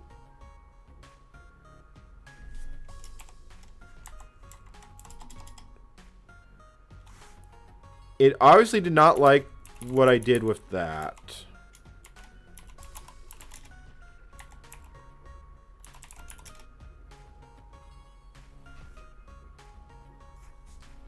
What?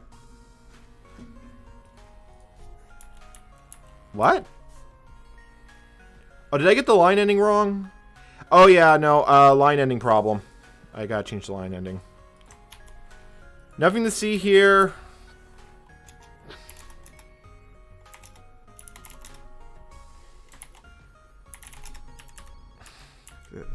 That does amuse me that we go this long and that's what the problem is. Okay.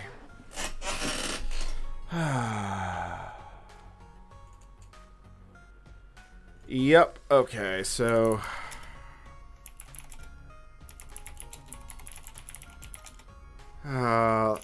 Imagine a world where everyone used the same line ending, and I mean.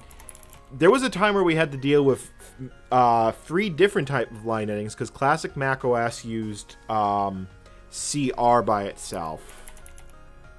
Oh, no, that's not what I wanted to type. Alright, let's see if that helps.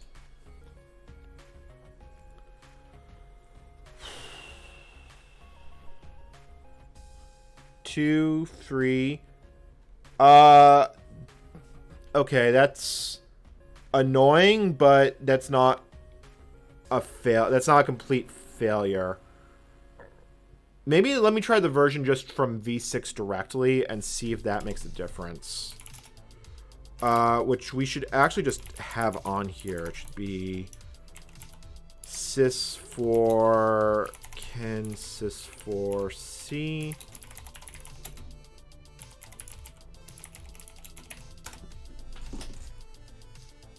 I'm going to be a little depressed if that's where it ends, but so be it.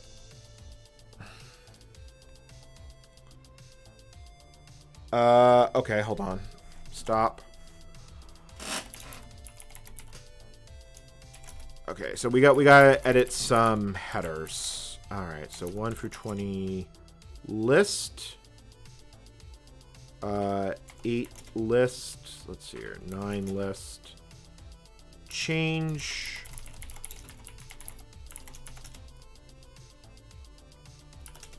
All right. 10 change. Let's see here. So 5 through 15 list. Oh. Let's see here. Was that 12? No. 11 delete. 5 through 15 list. Oh, right. And I need to actually escape the include part of that line. So 9 change include param.h. 10 change include user.h. 11 change include reg.h. 12 change include... you know what? I just realized I'm probably just typing this directly into the file. inode.h. Hold on. Please tell me I didn't actually do that. I did actually do that. Okay, hold on. 12 list, 11 list, 11d, 12 list, 12d, 20 list. Bring chat back. I mean, this is a proper text editor. It's just a bit different. That, you know, it's just a bit picky about who its users are. All right, so 13 delete, 13 delete, 1 through 20 list. Cool. So 13 list, we change to 13 include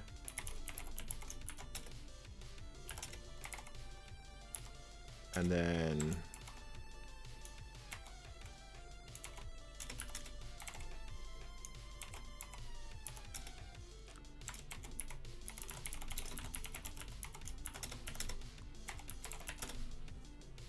hey, I successfully edited the file. Let's try that. All right, so compile source.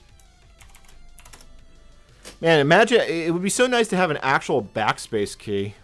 I know I could add one. It's not there are patches for it, but 2, 3, and it fails to compile. Ugh.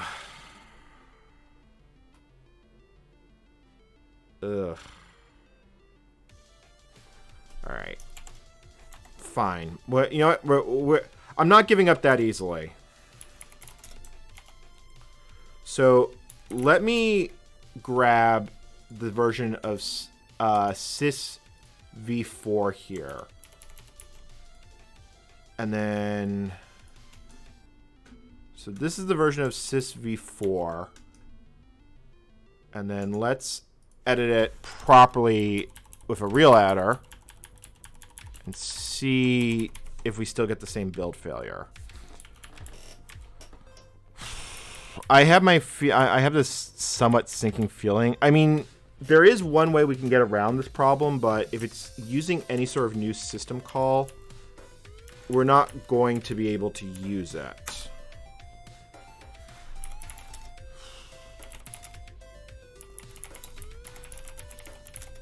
All right. All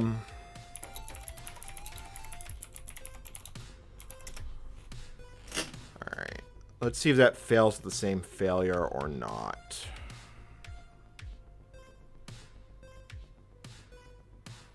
Two, 3, 4. All right. We can, you know, we can work with this. Let's see what we have to work with on this. Like, can we actually do anything with this? So line 47, we have an undeclared variable.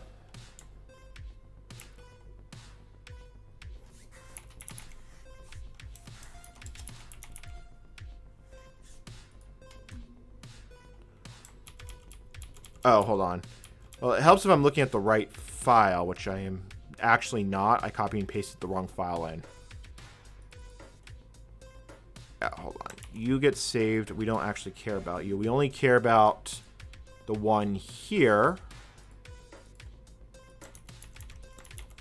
All right, let's try that again.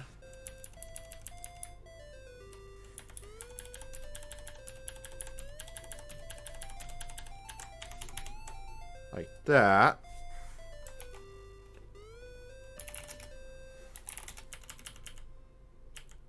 All right, so let's mount it. Copy it, unmount it, and start it back up.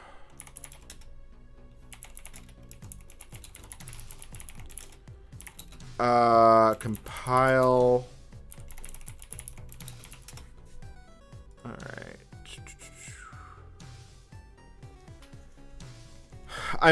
I love the idea of an updated version of ed with syntax highlighting, but it's as clunky to use. That would be like the absolute, in some ways that would be actually be worse. All right. Okay, hold on. Stop. Please stop. There we go. So these are the build errors we got, which is surprising considering that should that's a version of this file that should build. All right, let's just see what's going on here. So 37. T out is undefined. And it is actually undefined. So where is that coming from? If we look at other versions of System 4, are you defined anywhere? No, you just exist, which means that you're probably coming from a header file.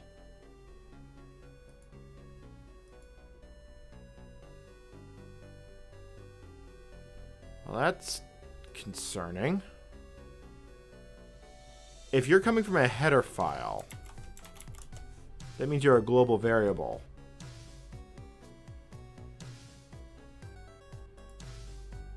You are actually a global variable. You're a global variable in system.h there.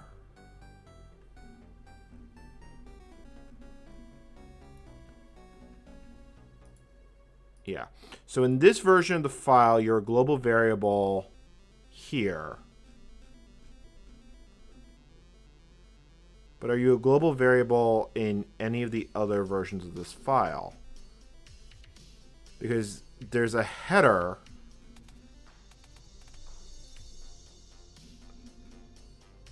All right, let's go back to this. So you should be defined here, and you're not. Random set of variables used by more than one routine.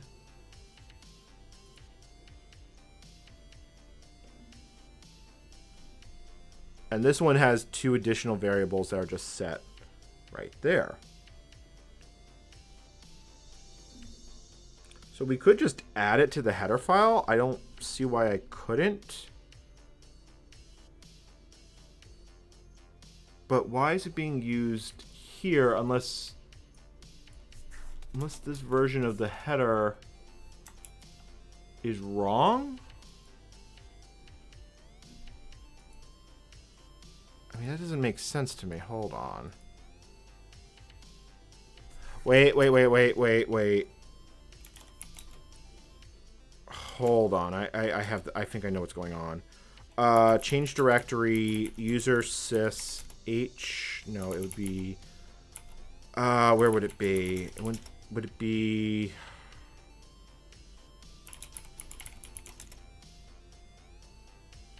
If I grep user sys system time t out. Oh, other way around. And that is defined as a global variable in this version. So the question is, so maybe the version of v6 Unix I have, which is on the distribution tape. All right, so I guess the answer here is we add these two to system.h. See, what was the two? Fast time and t out. I don't know if it's actually used, but so be it. So apparently we just have to add these to the header.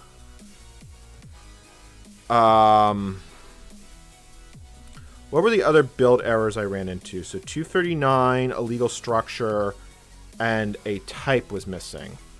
So if that's the case, 239, it's complaining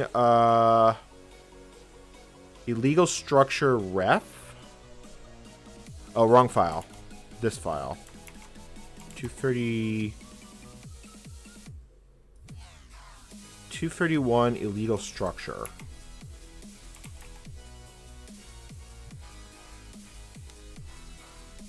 I'm not seeing anything here that would be an illegal structure. Structure proc.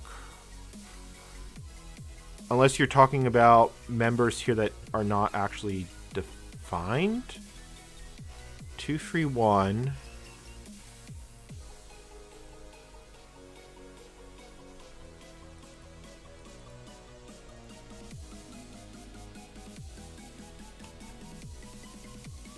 So you have this structure called proc, and maybe you're missing from the header files? One structure per process. This handle, so this is so the system call that we are failing to compile right now is basically everything you want to know about functions, but we're afraid to ask. And it looks like there's some additional things here that it just doesn't like. Yeah, so that variable doesn't actually exist.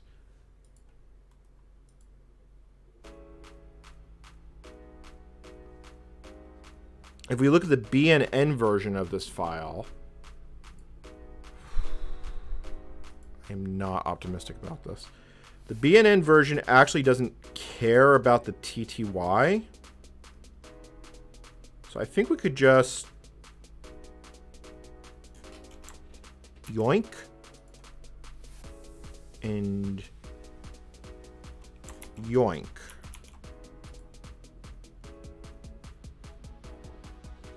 I mean, there's no reason why that wouldn't work. Why do I feel like I'm playing with fire?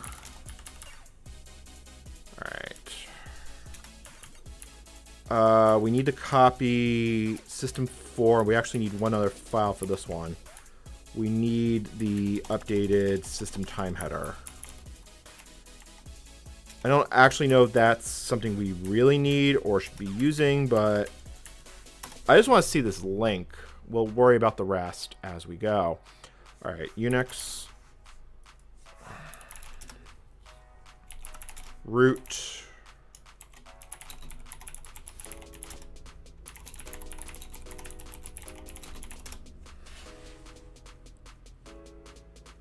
let's see what happens.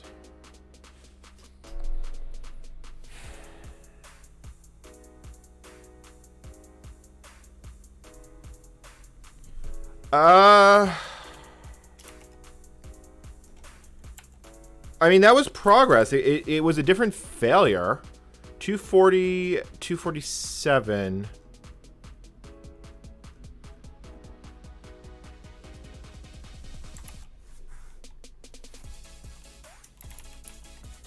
Okay, so max proc doesn't...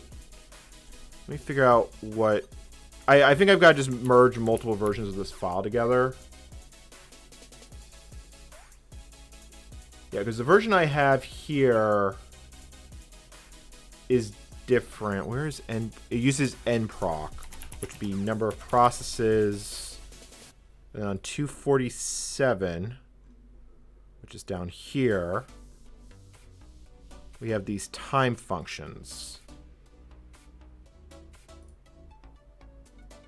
247 illegal L value, which is register P. And if I just look at the other version, this function has been completely rewritten. Okay, hold on.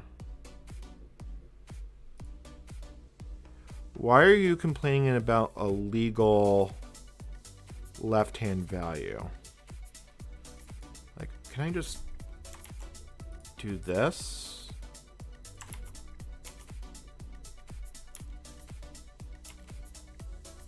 I don't know if S-time exists in this version.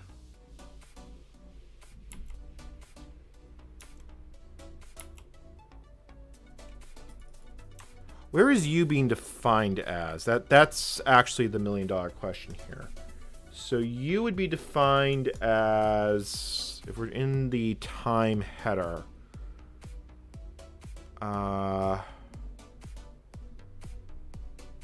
what would time be? That would be under system time, actually. So that would be here. Or maybe not, because apparently that doesn't cover this.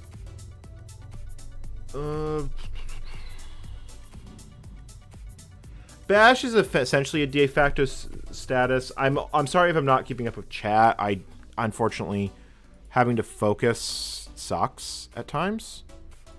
All right. So if it's not this, it's not this. What am I looking for then? Because you're complaining that one of your values is not actually there, but it is. Because that's the original version of it. And apparently U is a global variable of some sort. Where is it? Where would that be coming from? I guess U would be user. That actually makes sense. Because that would be in the context. Yeah, okay, there we go. That explains it. And then you see all the things that are there. So the things that it didn't like was on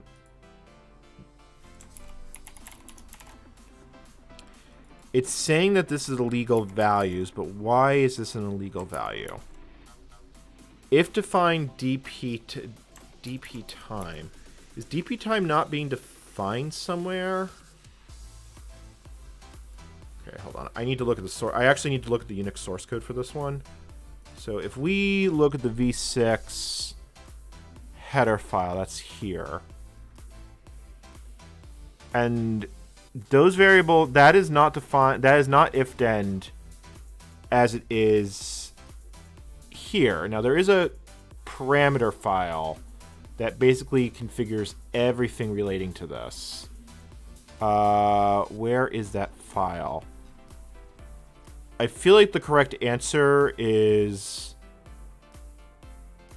What is this? I want to know what DP time is. That's actually what I really do need to know that. Let me open a new terminal because I think I need a bash prompt. Source.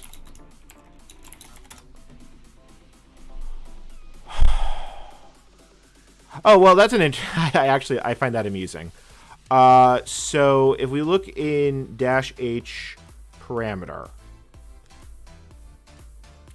and which, oh, I'm in the wrong version of this file. I need to be in this one.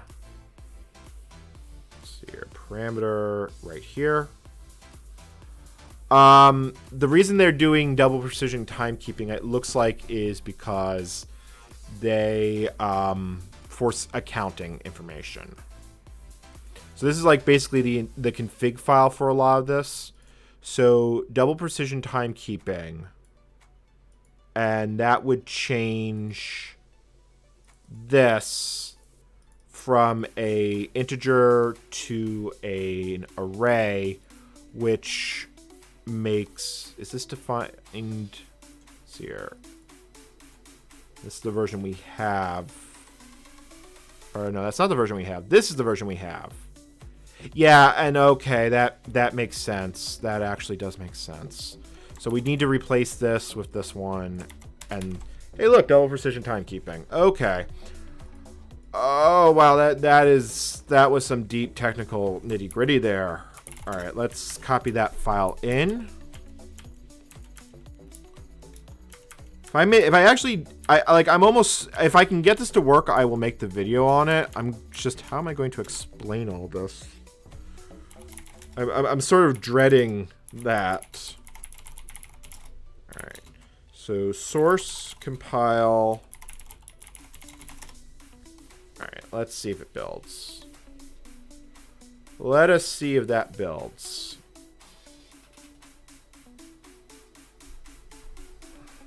Two, three. Hey, it built. It actually did build.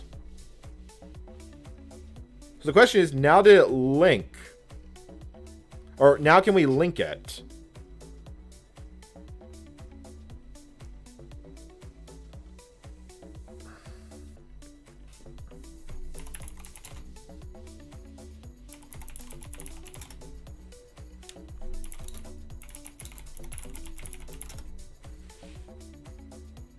Well, the answer is we can't link it yet, but that is a much shorter list of missing functions. Like, that's almost everything we need. So let's see if we can find where those are. Alright, so if I grep for this, where are your symbols? So that's actually... question mark? Okay, so that's defined as a global in machine or M40 is that eData. Which suggests to me that that's...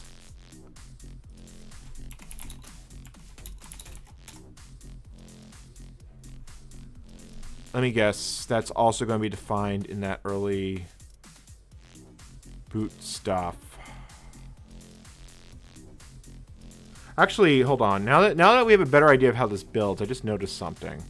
So here in green, we have configuration. And we have a bunch of other like little bits and bobs, as well as the compiled kernel. It's also here in green 47, which is probably from the system this was archived from. I don't know what this is. Like, I have no history regarding to how this tape was generated or used. But let's look at compile. Because there is a header file that is actually needed to build the kernel. You need MCH, or you need M40 is what it's called. And I haven't seen that actually get linked in anywhere.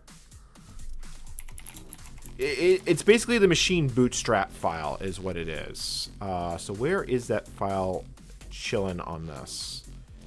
It's hanging out in config in the top level folder here. And now we have a bunch of PDP-11 source code. And I'm betting we don't have alarm, but we do have eData, we have main, we have start. And we look at our build failures. Well, we have a main, so... huh. That's interesting. Let's just chip away at this, because obviously there's still more we need to do here. So if we look at H1,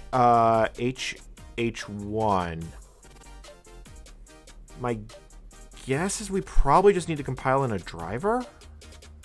I'm getting a little concerned seeing these binary files match, but I don't think we're even building these in. Okay. This is actually listed here in the documents. It's also binary file imp.io.c matches. That's concerning. We might have to do more surgery to that file. All right, let's take a look and see what we have to work with here. So if we go here, and we have, yeah, okay, we are in fact missing functions. That was what I was afraid of, because this was the file that we had corruption issues with. Or we're not even building this one in, because this doesn't look like it's getting built in, period.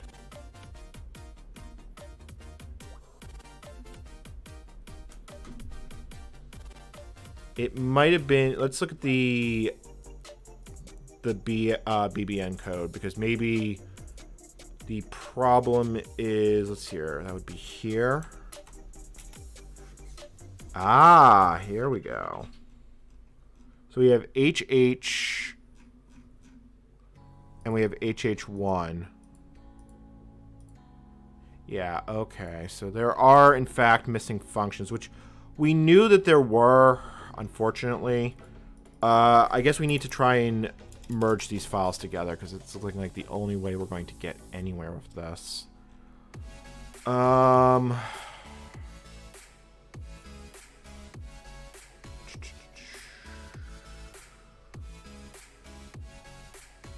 Drivers. Here we go.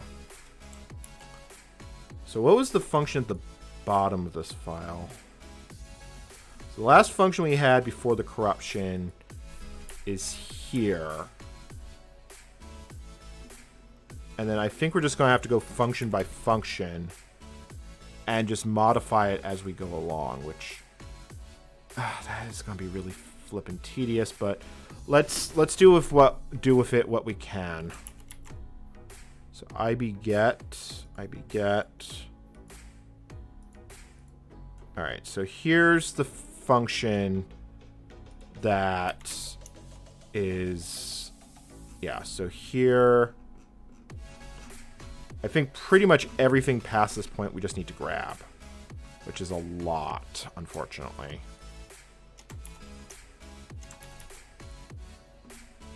All right.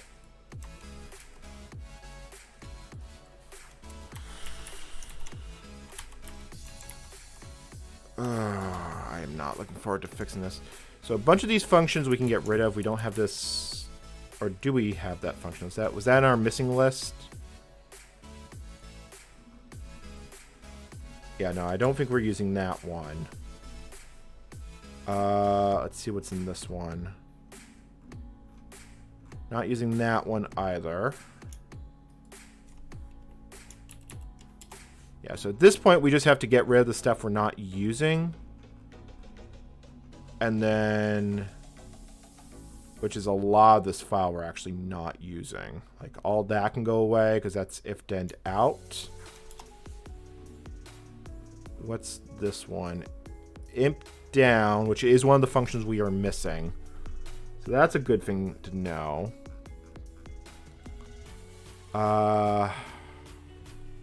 Host link, is that a function we care about? 1, 2, 3, 4. Yeah, actually that is a function we care about, because the max length of a function in this era was 8 characters. They had to be unique. So we can get rid of that. Get rid of that. Rmove pad. Yep, that's another function we're missing. Okay. You know what? We're doing it. We're finding all the missing functions and we're just re-adding them. Thankfully, they were still in the source file. Hopefully, they haven't changed much, but I don't think they have. You're complaining about a missing bracket, which is a little concerning. Where's your opening bracket? Oh, I see. I see what happened. Hold on. You're a different function. I think, yeah, we just had a function collision here. So we go over here.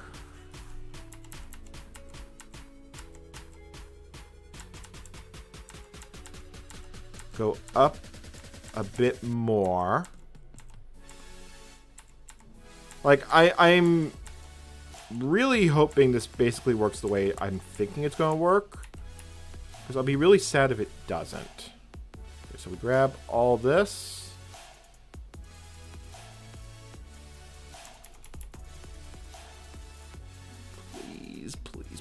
Please let this work.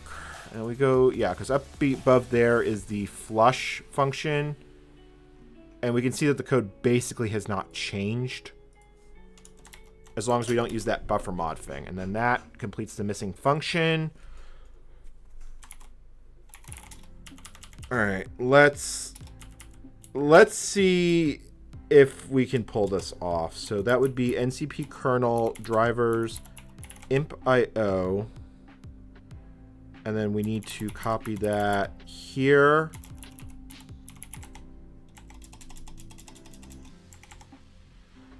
Source drivers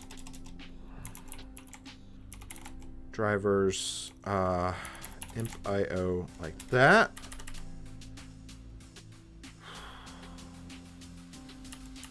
Unmount.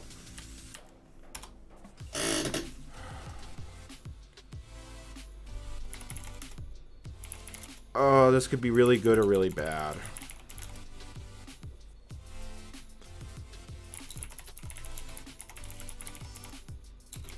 All right. Let's see what this comes down to.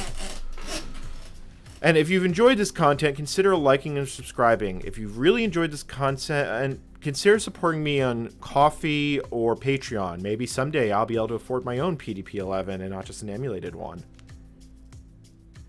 I have actually tried to look into getting actual time on a PDP-11. The problem is that there's none close to me that I could easily access. I mean, there's very few of them still around. You know, as far as build failures go, that's only 4 errors. Let's go. I think we can deal with that because that's only a 4. That's only 4 errors. And one looks like it's just a missing function. Okay. Okay. So where is it defined over here? You use it. You don't. It looks like it's a global somewhere. All right. So 2 NCPLL, which may be lower word. Okay. See, this is where you use this. Let me see if we can just figure out. It's probably a variable that just changed internally in the code. So let me find a version that's higher up so I can find where the original variable is.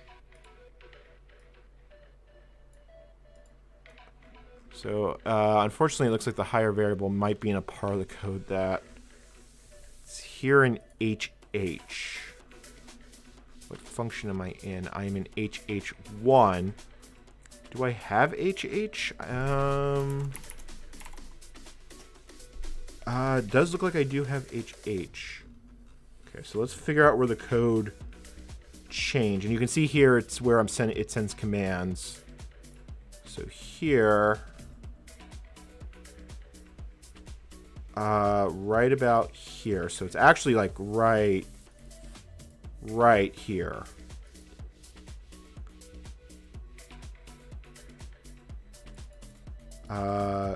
To NCPLL. Like, why did this code change? Because it looks almost identical. So 2NCP would be 2 Network Control Protocol. That would be the NCP daemon. I don't know if I actually care about this being 100% correct, because at this point, I'm more caring about if I compile it. 0, 1, 2, 3, 4, and then the null would be 5. It's probably a global variable. Let's just see. Let me see if I can find where this is defined in the newer version of the code that I have.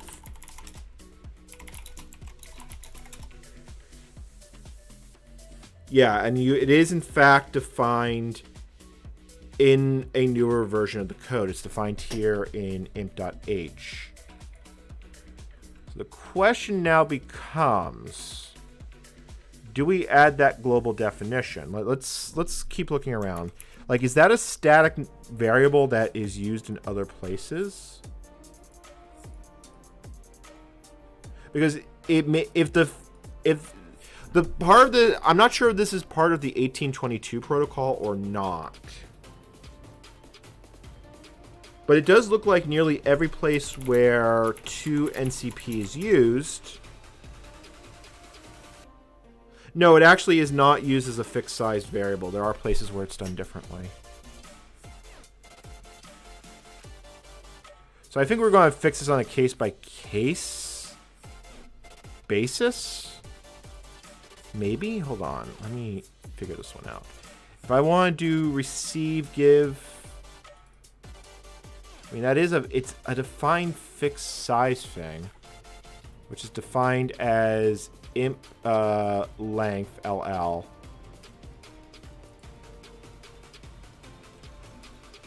And that looks like that is, in fact, a global variable. So I think the correct thing to do is to actually put it in the header file.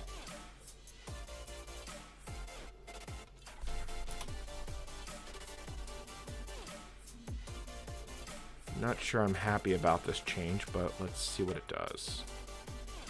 Assuming I even have that header file, I might not actually have that header file. I do not actually, in fact, have that header file. I don't think it exists on this version. Unless it's under net. Yeah, it doesn't exist in this version. Which means I'll just stick it at the top of the file.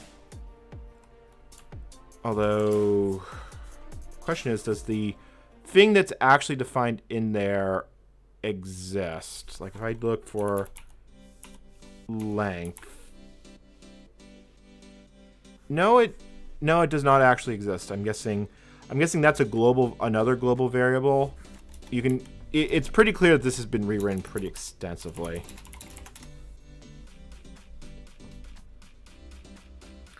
Imp leader length in bits. And if I look for what the header is, what am I going to find? And the header is defined as 4. Okay, so you know what? I can just hard code this as 5 and it's going to be good enough.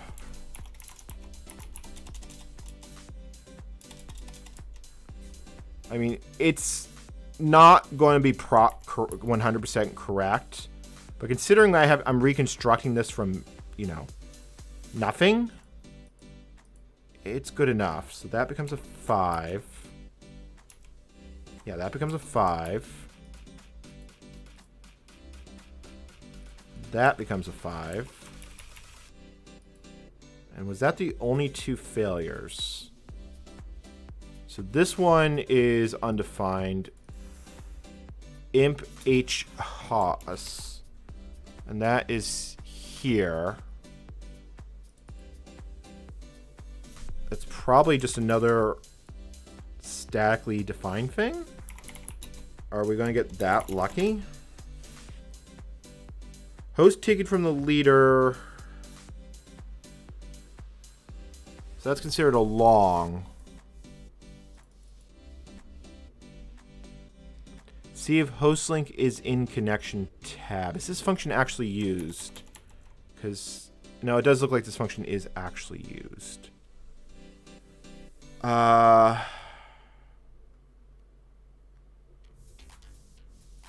see here. Hold on. I can probably.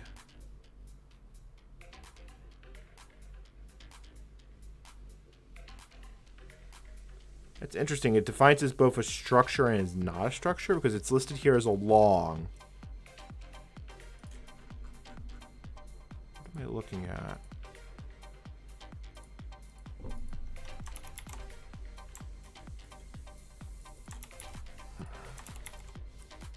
Host taken.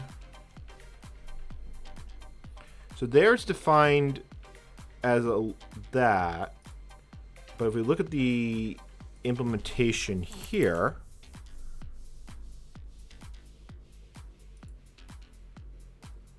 it gets defined what? That is freaking spaghetti code. Why is it handling that as a structure? I mean, it's only used if short is not defined, but what? Okay, hold on. Let's look at the context of this code. In con tab, that would mean, is it in connection tab? It takes variable link.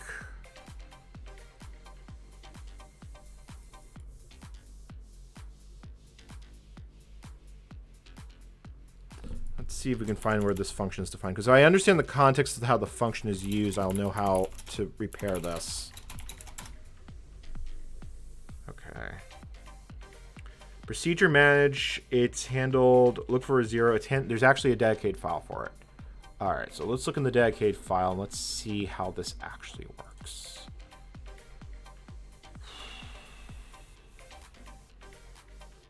Now, where's that dedicated file? The dedicated file is npk contab. Yeah, okay, so right here. So you take 2 arguments, the host link. How are you actually used? Actually, this is the function I need. Parameters, the word to look for in the connection table, the second possible match if not equals 0. Because port's going to be, let's see here, I guess port's going to have multiple it could be in the host table more than once. There's nothing, strictly speaking, prohibiting that. But this takes 3 arguments, and this only takes 2, which is not good. So this takes a search word and then in pointer. So the actual function implementation has changed over the years. So how does it work in the later code? Because this will tell me how to reconstruct it. Okay.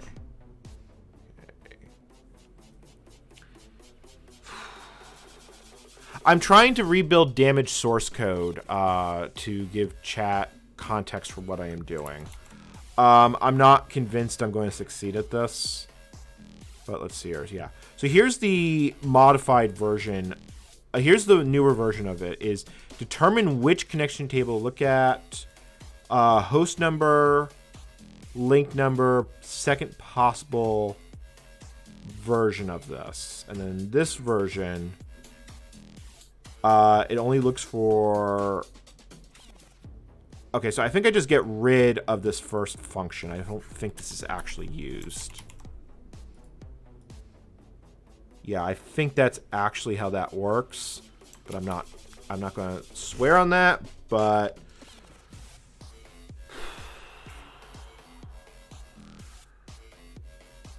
all right. And then all right. I'm going to have a really fun time when it comes to, okay, so 1197, and then this function here, it just says something here is just not implemented. What didn't you like about this one? Left-hand value required. It's probably because this is probably a global variable somewhere.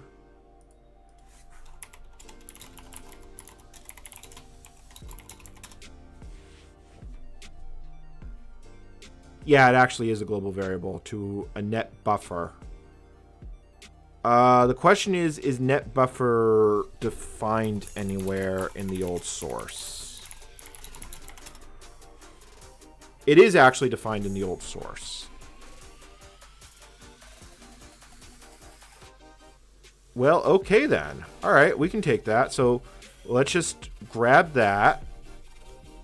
And let's just throw it in. Let's just add it as a global header, if that is how it is in fact used.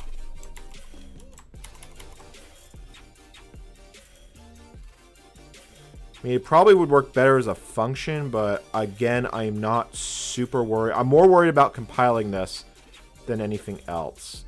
Did we handle this one? Yeah, we did handle that one. Thank you, Great Quicks, for the $20 super chat. I am hoping this is going to be a good real-time video, although I'm probably going to re-edit a lot of it, but I am only going to make a real-time video if we have a success. It is a little bit difficult when there isn't. Alright, so obviously that is not completely correct. And then there's a pointer here. Yeah, we're going to be able to build this, but I'm not super convinced that this is going to be usable. Well, I know it's not going to be usable, but it does... at least will show that it's not insalvageable if someone wants to try and fix this in the future. Because I don't know how far I really want to take this. But let's call that good for now. Let's see if we can actually build that.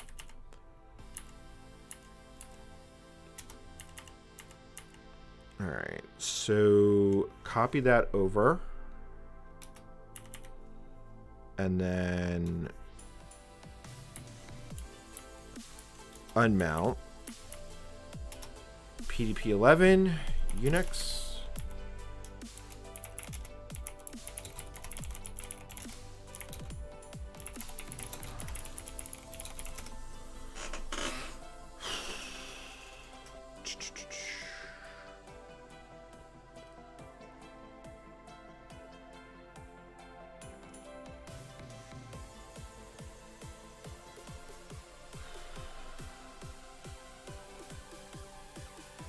Well, it built.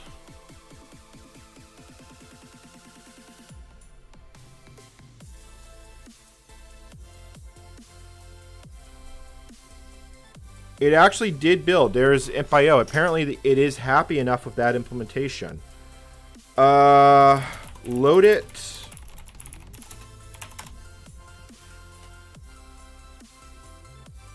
Apparently, it's still not super happy with it, but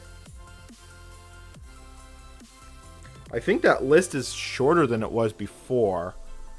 Imp strategy, probably some of these functions I just didn't copy over. So let's see here.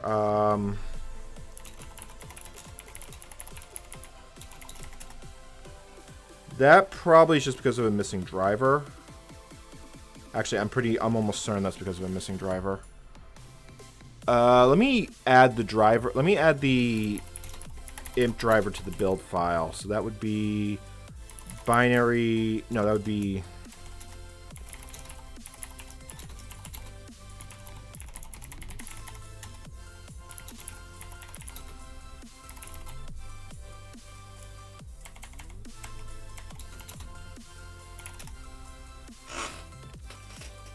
Can't find, but you should be able to find. I switched off links because I just got tired of it being broken. I really, no one is caring. No one's using it like as a daily driver anymore.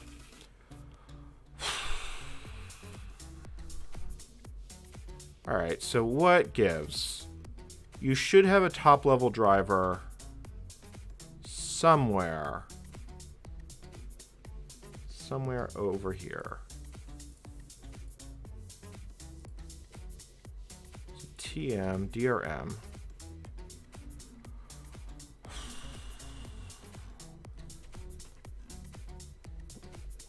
I mean, I do have a plan B. I just don't really want to, like, there's still more we can do even if I decide to call this like uncompilable. But yeah.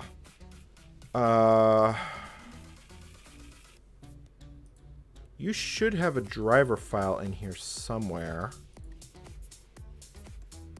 But you don't. You should. If we look here in green configuration, it defines IMP. You should have a file for that.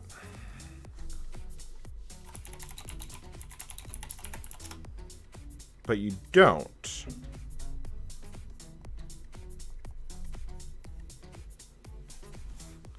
Are we missing more files? I mean, it's possible.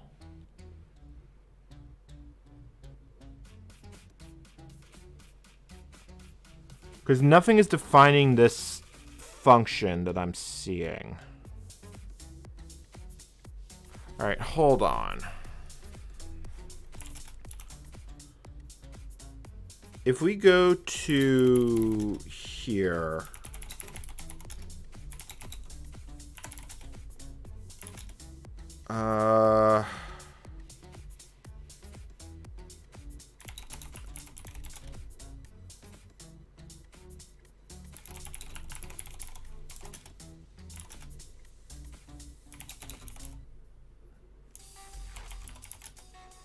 not in archive format. Because you define an IMP driver. So are we missing parts or not? That's the question. I feel like we are missing parts. Let me look around and let's see what we actually have.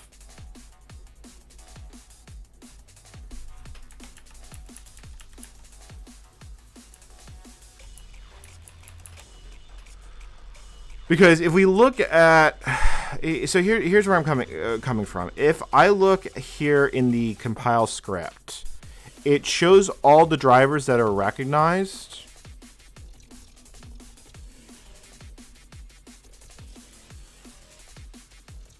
And I guess there's no IMP device, but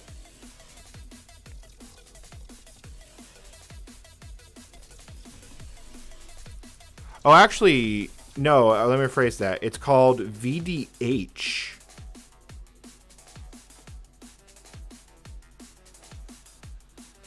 Or, well, there's multiple ways they could do it. VDH, I have no idea what VDH is.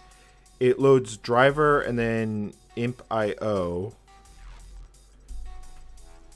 I wonder if the VDH configuration is compilable. Like, let's take a look. Let me figure out what that even is. So if we load VDH instead... Like, is this like a virtual network device? Very distant host. If I remember correctly, this was a protocol for... Most of the IMP stuff was handled... most of ARPANET was handled over AT&T phone lines, actually, over the copper. But there were a few segments of the network that had to be done through radio links. And this looks like this is the code for handling this.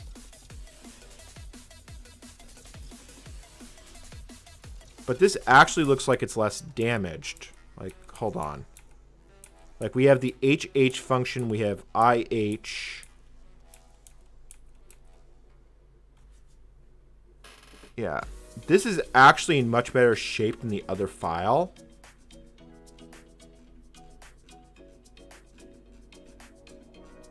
Like, if I type imp.strat, that actually exists here. So if that's the case, because we're not going to take this, we can't take this online regardless.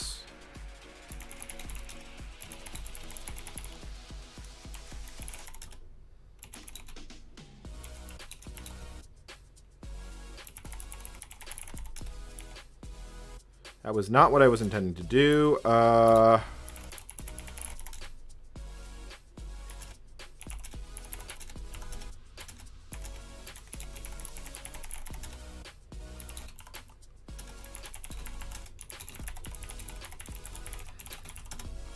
Let us see if... Oh, well, that didn't work.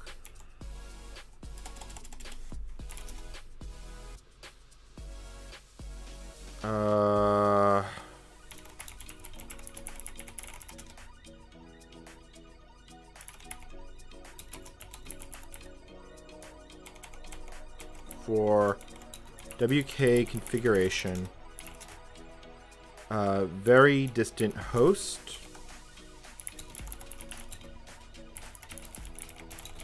I'm not convinced.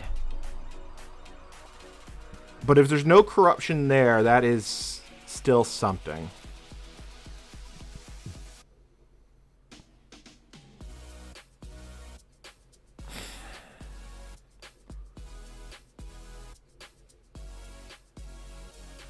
It's building a different set of files, though, I think. Let's keep an eye on this.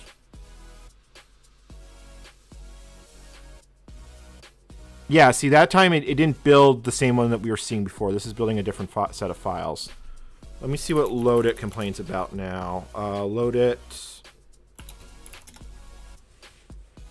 That's only 4 functions it's complaining about. Which tells me that we might actually be able to build this. Let's see if we can find where those missing functions are. Let us go. Like, where would be alarm defined? Like, I'm assuming it's... Okay. I already am seeing part of that. Look, one of the missing functions, alarm, right there. Which probably suggests that... Oh, yeah, that's a lot of files. Yeah, so, okay. That makes sense. And then there's alarm defined there. Okay, so now we need to just kit bash this a bit more. So we need to go back to the BBN source code from 81. We need to go here. Let's go grab alarm. Pause. I know we need pause. Let's see, what were the other ones we needed? eData and N. So I know we need pause and alarm. So that's another 2 off the I'm off the corruption list. Okay, so that goes there. So where would end and e-data come from? That's gonna be an interesting one. So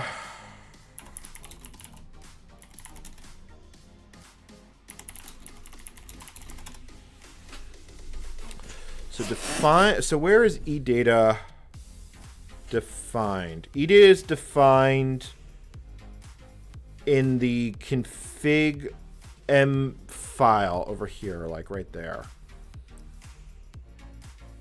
Where is end then defined? It's also defined there. So then that suggests that something is a little bit busted in the build process, because it looks like we need an additional file. We need the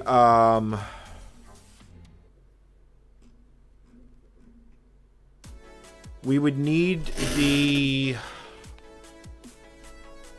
what's it called? We need the machine header file, which is here's M40, and that's where it's defined. So why isn't this?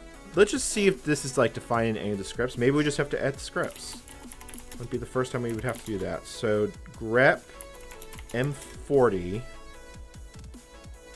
And you are not defined anyway. You're in this log file, which I kind of want to take a look at. Ken M40. Yeah. Oh, incidentally, here's like one of the scripts that builds the C library, or would build the library under normal or normal-ish things. Okay. So this was, we were looking at this last time. M40 has been merged with M40. It's now called MCHH. Modules didn't ship. Change some names. It's been placed in config. Can be deleted. Take more time to blah blah blah. Header files have been used by a network. That does not tell me anything useful. Here. That does not tell me anything useful. All right, let me see. Let's take a look here. So do we have MCH defined anywhere? We do actually have MCH defined in compile.h. So MCH. So it does try to compile it if it's present, and it is, because that should be trying to do it right here. And then it fails?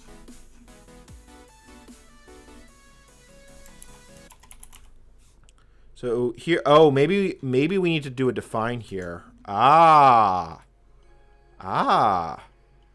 We probably have to edit that parameter file. So let's see here. If we were a CPU, where would I be? CPU 40 is there, and that is defined. So are we, let's see here, are we actually successfully building this? Because that's the first question I need to ask. If we go into and we do artlib, do we have an MCH? We do have an MCH. So this file is actually getting built in. Why do we not have the stuff that it says it's defining? Let's see here. End global e-data is right there.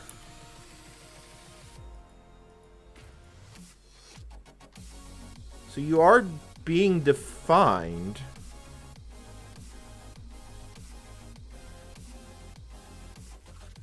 Defined assembly. Let's see here. Default. What type of kernel? Hold on. Let me confirm I'm building for the right type of machine. What type of machine are we emulating? I think we are emulating a 40. So that is correct. So this all gets defined. But the symbol doesn't make it into the global table. Because that's the symbol right there.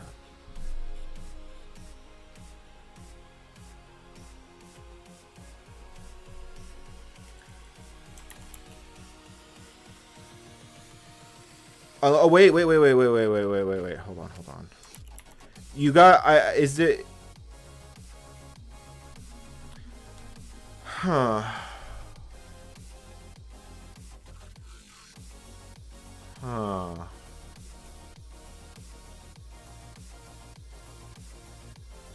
So, the way this works is that when you have a global table like this, this basically inserts something into the list of functions that would be used past this point, but this doesn't look right to me. Like, because this all defines global variables, but I should have more than that?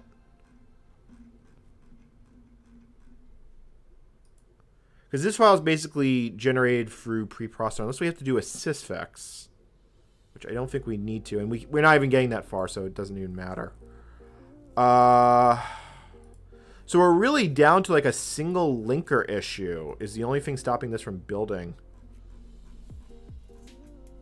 And we already know that we've got some problems with the tool chain, so I'm not entirely... Where is we added alarm and pause. Is end here as well? Yeah, end is here as well. Let me extract. So let me go. Let me extract out the lib file mch.o. What are you actually defining? There's end, and it's undeclared. See the U? Those are unresolved symbols. Actually, there's quite a few unresolved symbols. Some that we kind of care about, but that means, yeah, so it's declared as a global here, but it's not saying where it gets defined. So... So global eData.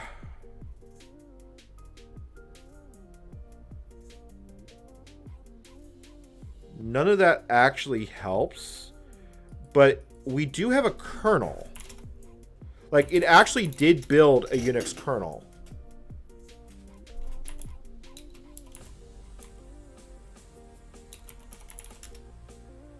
It's a big kernel, but it is built.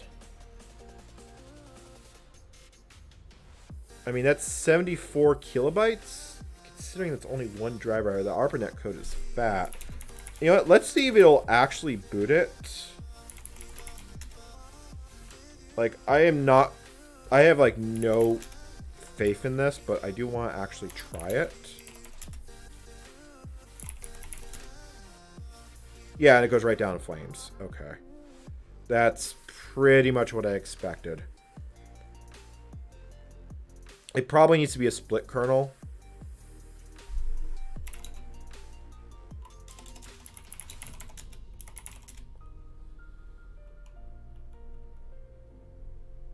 But man, that is a big kernel.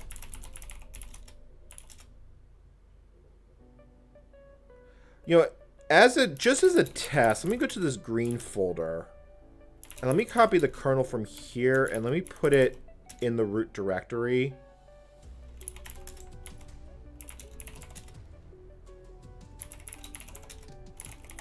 And see if it boots. So that kernel actually did try to start, although it had like no memory. Look, it only had less than a kilobyte available when it started up. So if that's the case, let me break. Let's just get a better PDP machine. I mean, there's no reason why we can't do that. Let's become a PDP-70.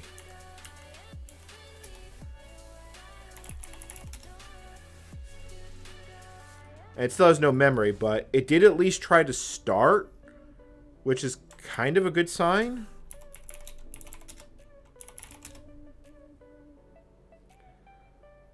Yeah. Yeah. I'm on the desktop mostly just because it's wired, but also because working on the laptop, if I want to do a lot of typing, is kind of irritating. Alright, so what is going on here?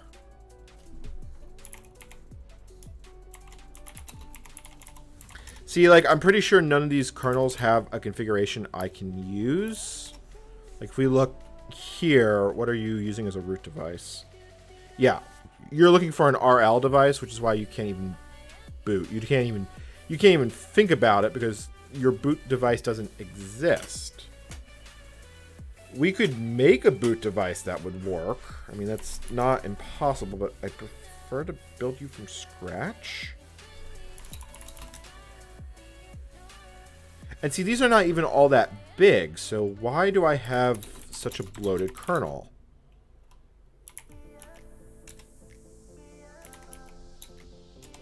Like, is there a step I am missing here? If we look at load it, here's the split.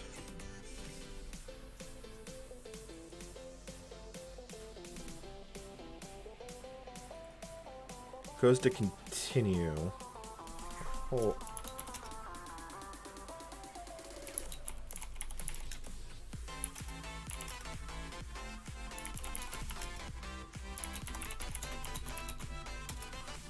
Okay. So no match, new.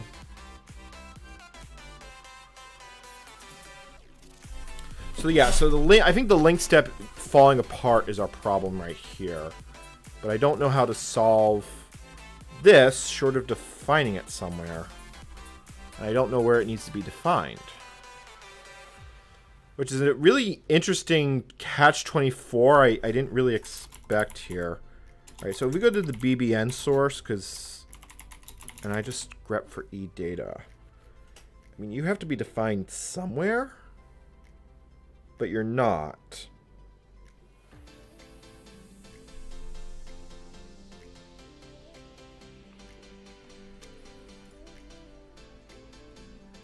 Okay, hold on. Let's look at how that file gets preprocessed. So these globals get defined if we're building it as a CPU 40. Here's how these get defined here for early initialization code.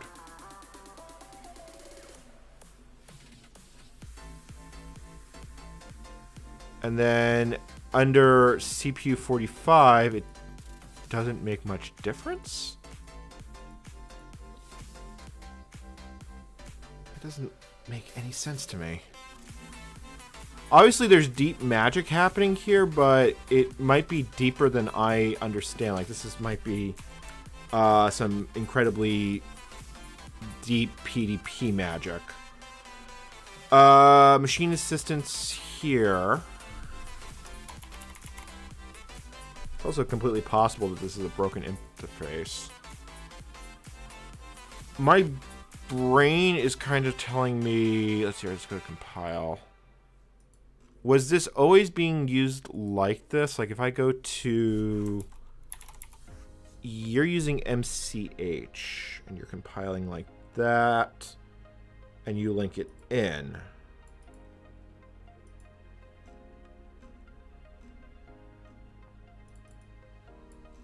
Okay, so that's all handled. Let's go back to those notes, because I feel like there's something here that I am just not getting. Because on this version... Let's see here. MCH.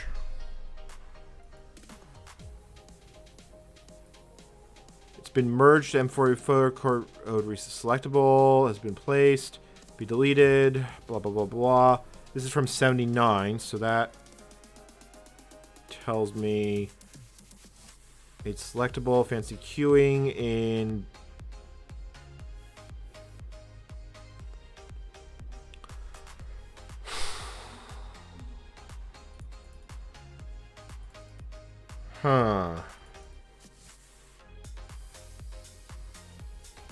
I mean, this talks about a script called link it. Do we have that? We do not have that. We have load it and we have install. And install doesn't look like it does anything useful for us right now.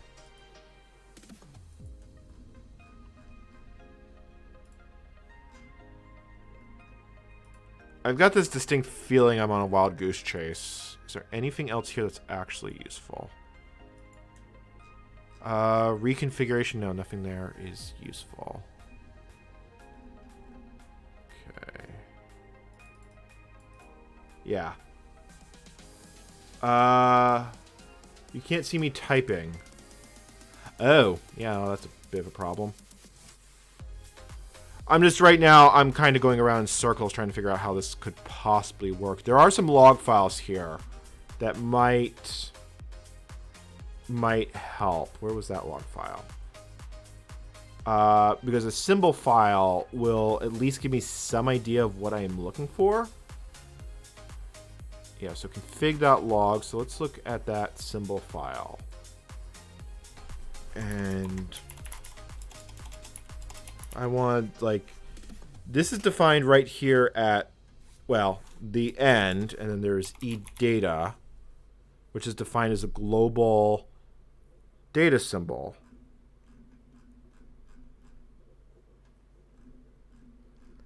I mean, it's possible that those are undefined because the missing functions. You know, just so I'm not going around circles. Because I have seen cases where if you've got like one undeclared function, it can cause a cascade effect.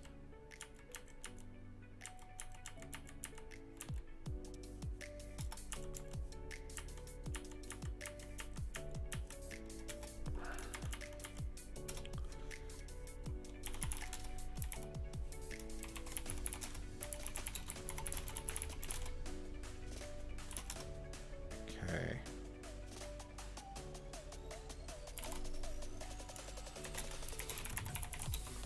So compile.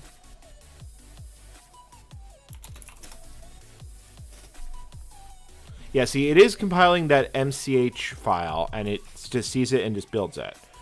All right. So maybe it was due to missing symbols. It's possible. Although seeing that being all zeros makes me want to check that file because that does not look right.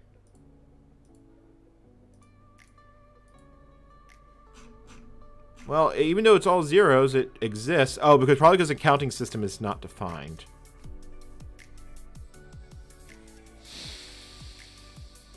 All right.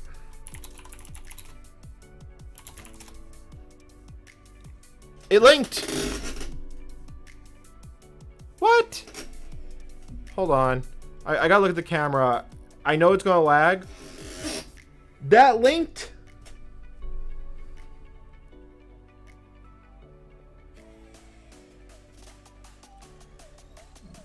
This is my brain just going, oh, you know what? I just noticed the stream latency. I can see it on the mixer bars. Okay, well, at least I know where it's coming from. I could fix it by using the cameras as a capture device, but no. Alright, yeah, I'm just out of curiosity. If I actually put this negative, like, what happens? Oh, just watch me break my entire screen. Testing, 1, 2, 3. Yeah, I can actually see the latency problem now, so, okay. I'm playing with the StreamBeats library.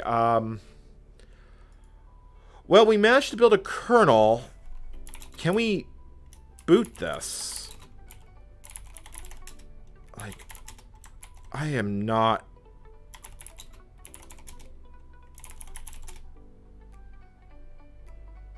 Well, it started.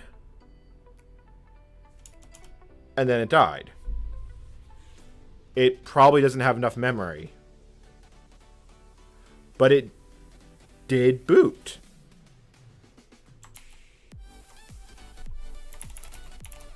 Well, I'm going to call that progress.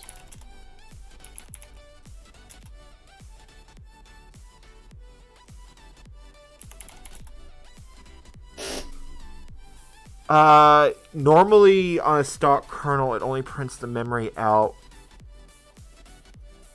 So it's tried to boot, and then it immediately went boom.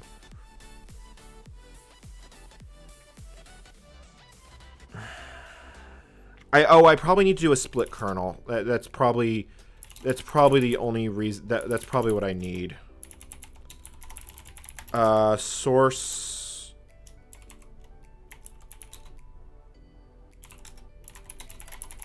Because so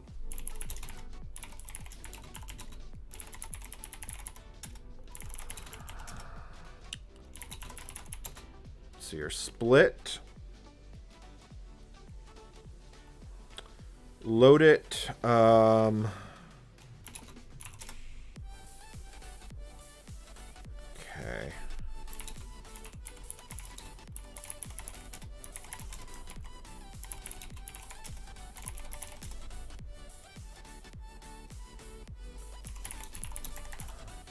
Oh, quit. Hold on. Boot. RK0. Unix. We actually need to make quite a few changes before we can do this. Source. Let's see here. We need to change the parameter file because we need to tell it we're on a much higher end system, and then we need to do the split. So we have some actual memory. So we need to be a CPU. I set it to 75, didn't I?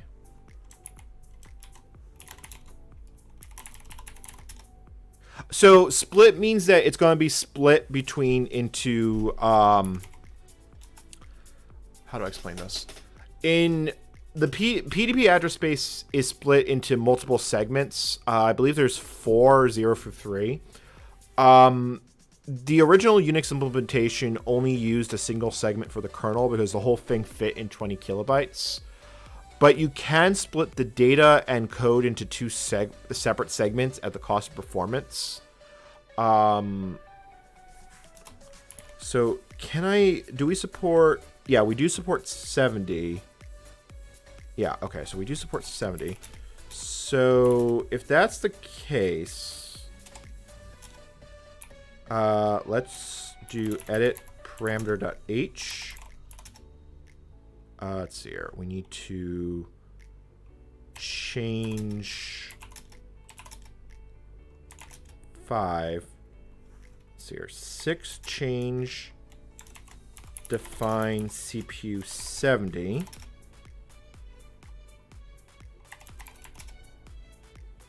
Okay, now we need to write that. Technically we have floating point units, but we also don't care. Alright, so now I need to recompile it. Split cannot find. Oh, hold on. Split cannot find. I don't think that's a fatal. I think split is only used here. Split system. Yeah, I think split is only used here, so I'm not going to worry about that. Or at least I'm not going to worry about it just yet. If not, we're going to have to go looking in the documentation. But this does mean we have the code building, which is a pretty good milestone to get to. And I think what I may do is I may compose an email to the Unix Heritage Society and see if anyone has any ideas. Like, I might actually draft that email and stream. What time is it? It is 1 p.m. I have a hard stop at 2:30. So that may be where we wrap it up. I don't know if I'm going to stream tomorrow. I have to get the booster shot for BA5. I was supposed to get it yesterday, but due to issues at the pharmacy, it didn't happen. So if it's anything like the original COVID shot, Tuesday is going to be a complete write-off. I'm not even going to want to get out of bed. But that's not the worst thing in the world. And I can use the time to do some script writing. So let's see. No, okay, Net UNIX. Red stack trap. Okay, well, that's a different error. I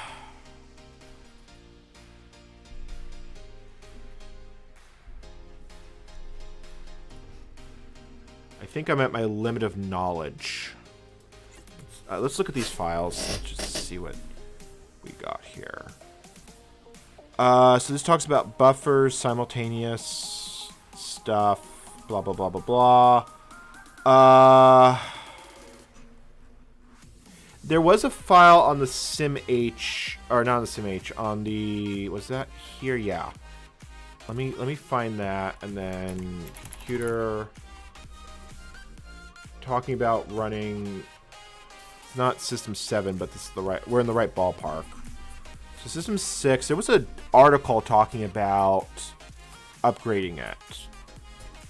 And then none of the other object files need to be touched. Supports the use of a split binary. So this talks about running the system fix.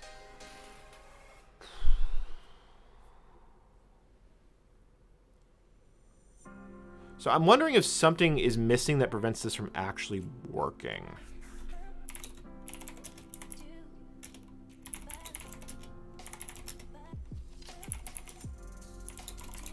So let's take a look here. So the net kernel we have is at least a more reasonable size.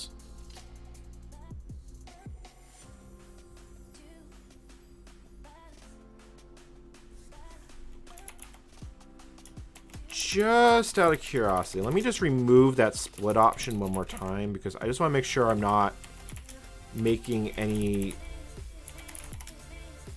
Okay.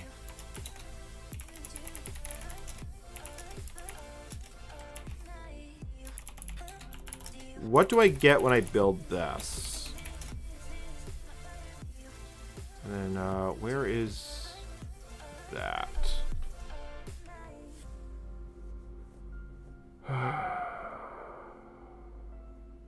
Yeah, the Omicron one, I'm expecting to lose Tuesday. I might even lose Wednesday.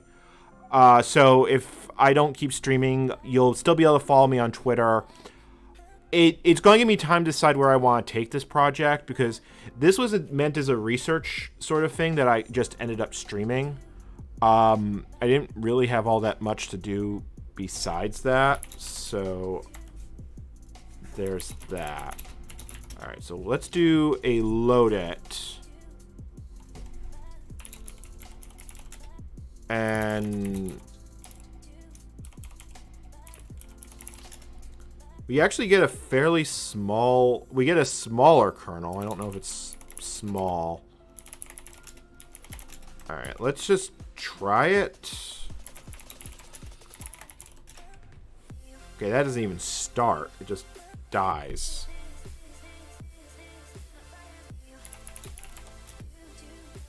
All right, hold on. Quit.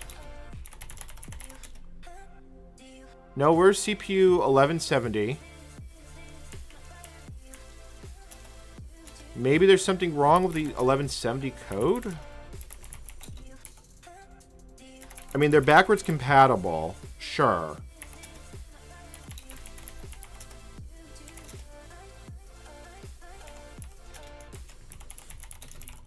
Let me try CPU 45.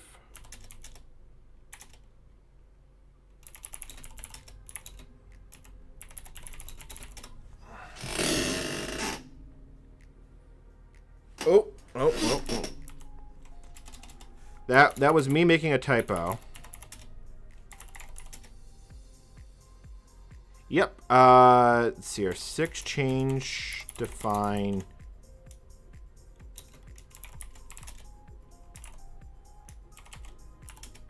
Let's see here. 6, 7 list.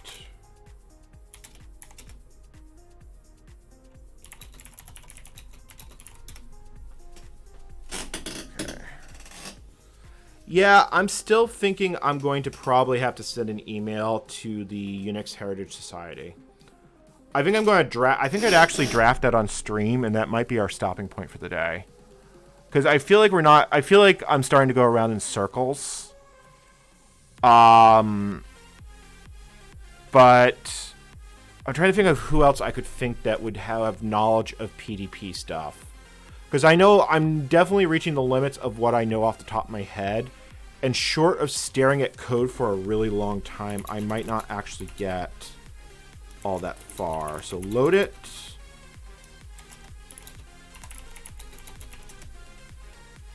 Okay. So actually we ended up with a slightly smaller kernel as a result. So maybe this will do something different. Sync.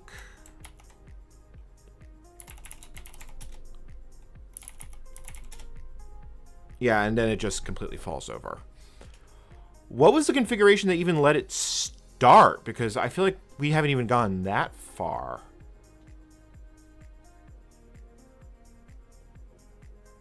Yeah, like the first time we tried this, we got the memory message and then it went down in flames. And we haven't gotten that. You know what?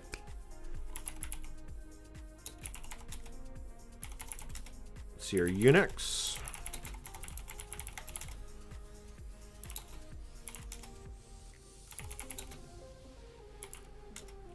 I think we just want to blow away this entire directory. I think that's actually the correct thing to do here.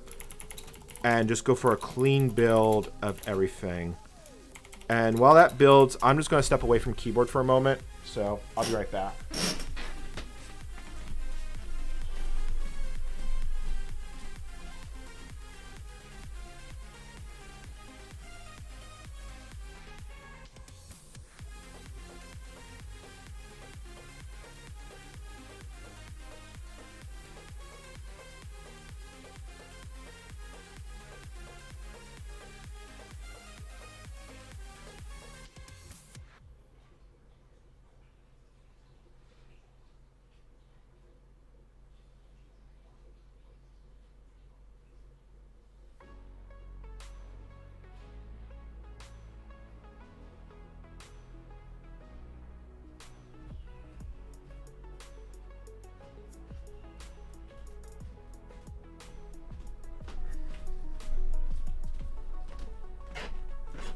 All right, and I'm back. So let's take a look here. So load it.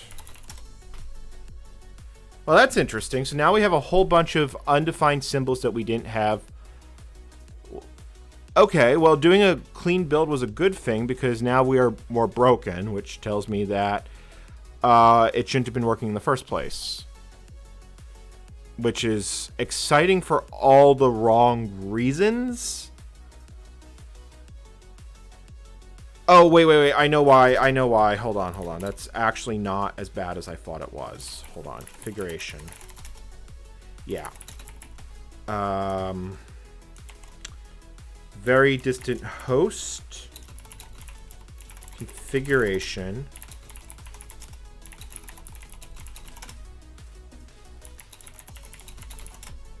There we go.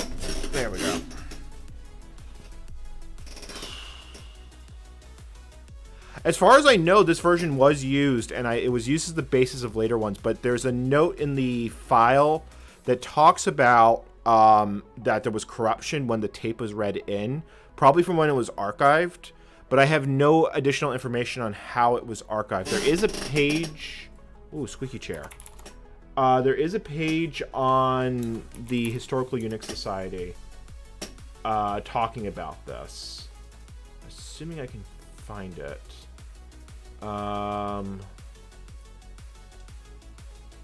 Yeah, this is code for the kernel, device drivers. Yeah, okay. Yeah, and it was originally so this copy of the code came from the Naval Ocean System Center, but it's changed hands a lot of times. So okay, I mean, technically speaking, we don't need the kernel, but we've come this far. I'm kind of invested. Let's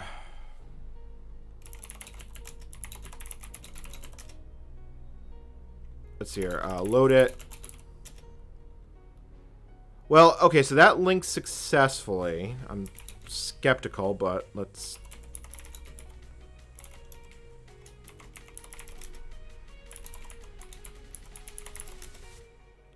Alright, so sync.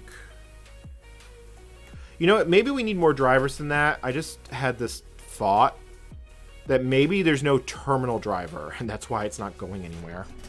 That is entirely possible. Where is the installation? Like, what's the minimum? I know the minimum set. I mean, that is entirely possible. That is the problem. Rebuilding the kernel. Yeah, so here's the minimal set. Let's just add these all in.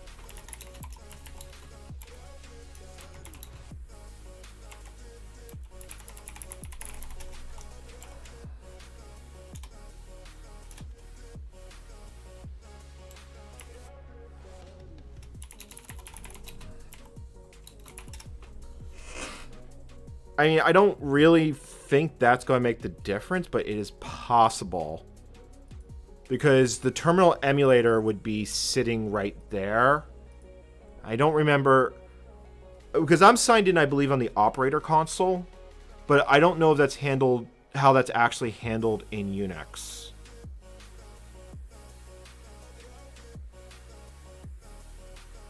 I'm not actually sure the operator. There's a distinct operator console in the PDP-11. I might be misremembering how this works. DC not module not found. Dummy module included. Which one is DC? I think DC is the printer. I'm almost certain DC is the printer. Which means I don't actually care, but I can't push D here. Sys dir. Here, LDDC 120 list DC11. What is a DC? What is a PDP DC11? DC11. It's it's an airplane, but not the one. That's not the DC11 I'm looking for. PDP DC11.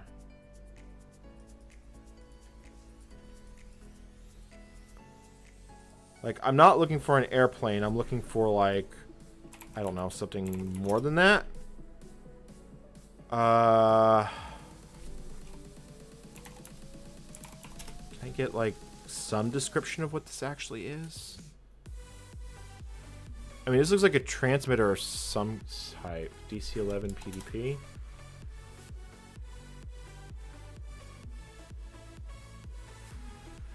DC11 asynchronous serial line terminal. Connected off the Unibus for connecting to a modem. Yeah, okay, so I'm pretty sure with the PDP-11s there was a dedicated terminal line thing.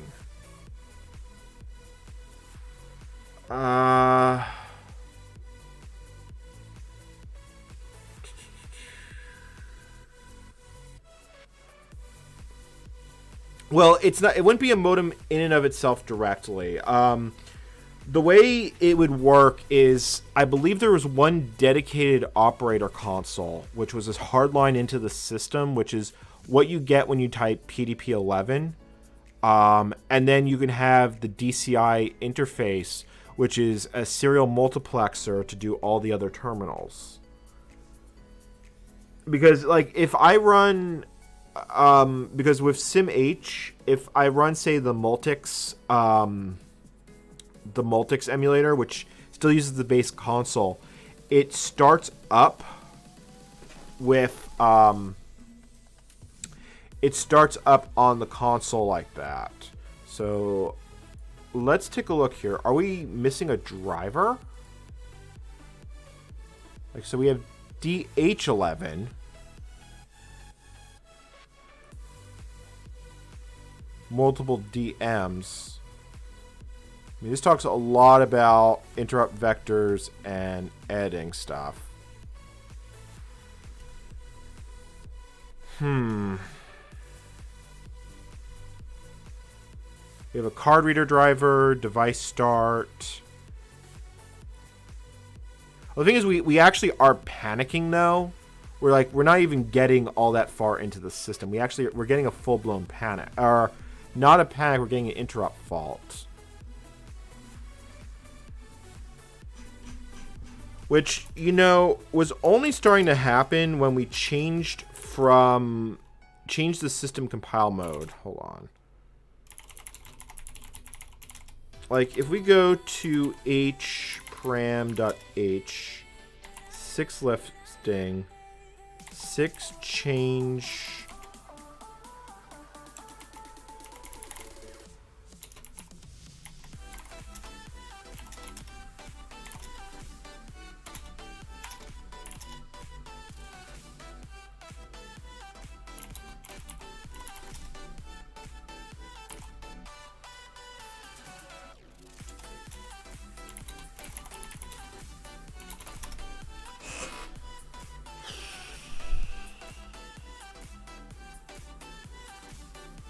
Here. I don't know. I got this distinct feeling this is a little bit of a lost cause. It's not the end of the world, and there's still one thing I want to do is I still want to build all the user land utilities, mostly just because I want to take a brief look at them.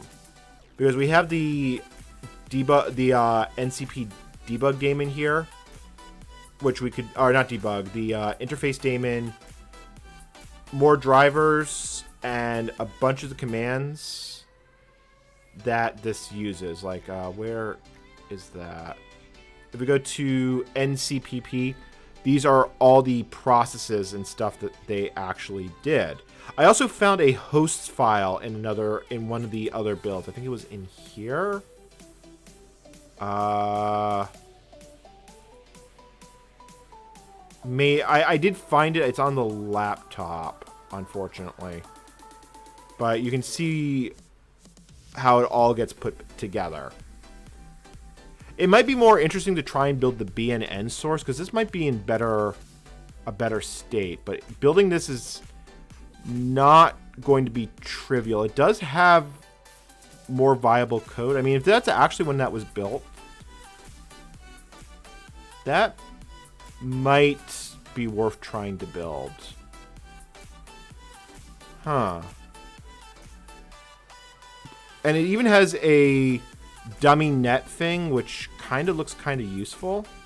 I mean, it is possible we're getting a hang because there's no IMP interface. In fact, that's actually a very probable failure mode right now. Because if I'm looking at this build, I mean, this successfully builds a kernel from the BBN source code.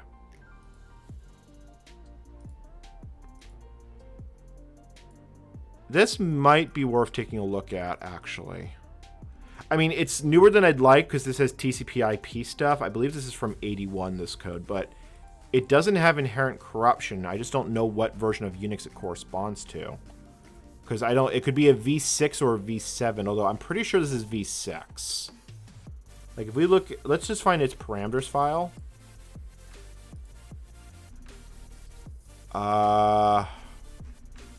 And this should give us some hint of what you are for. Maybe it's in the config file. I mean, this has been really cut down to pieces. Which is why I'm not certain which one's which. Because Unix version 7 was not super popular when it got released. Alright, let's... Yeah, see, then this gives me a bunch of failure stuff. Probably because of the missing DC driver. Okay, that's fine. We can remove DC. I just don't think we're going to get anywhere without it. Because we need RK, VDHD, TM, that's the tape interface. TC, which one's TC? I don't remember what TC is. TC is deck tape. Okay, so that's the other tape device. LP is the line printer. And then 8 would be the number of users. So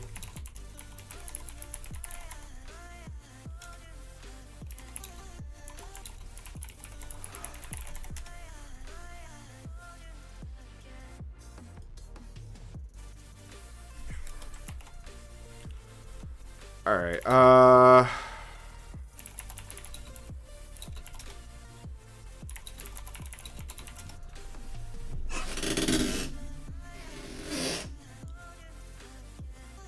Yep. I mean, this is some pretty antique code. There's no getting around that. I do feel like when I do, if and when I do an NCommander in real-time video on this, it's more or less not going to be edited stream footage. I feel like I'm going to have to record a lot of new footage for this. I still think it's worthwhile. It's just I got to figure out exactly what that's going to be like.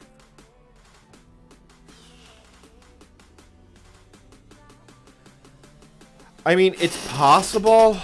I don't know. We would have to... There's no complete archive of the PWB system, and...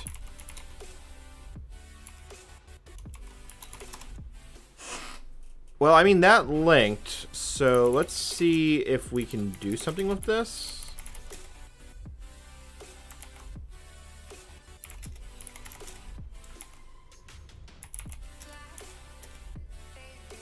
Alright, let me see here.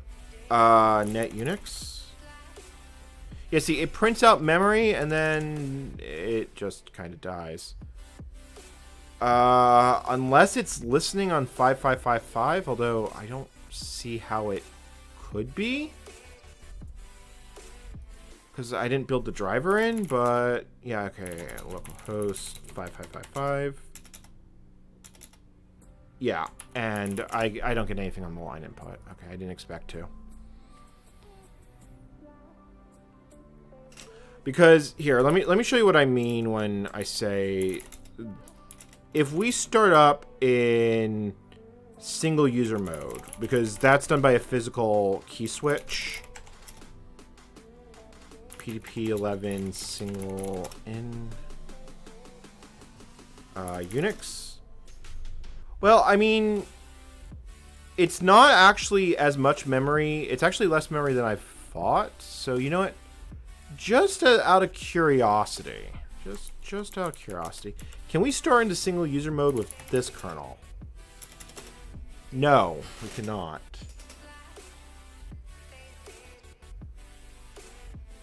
Which is interesting, but question mark. Account, I would check that one. Account 00 is okay. Let's see, like, if we look here in it wasn't in DMR, it was in kern. It's just if-denned out, so there's no actual source code because we are not building with accounting. So that being 00 is perfectly fine. We are dying pretty early in the boot process. The question is, how early in the boot process are we dying? Like, are we... I guess I am actually going to try and debug this. Alright, so where does that get printed out? Like, how far are we actually getting into boot? We're actually getting into the kernel main function. So if we look here, this is the core memory of how far we get. And then it tries to bring up the scheduler. That's probably where it keels over. So we actually do make it through the entire machine initialization code,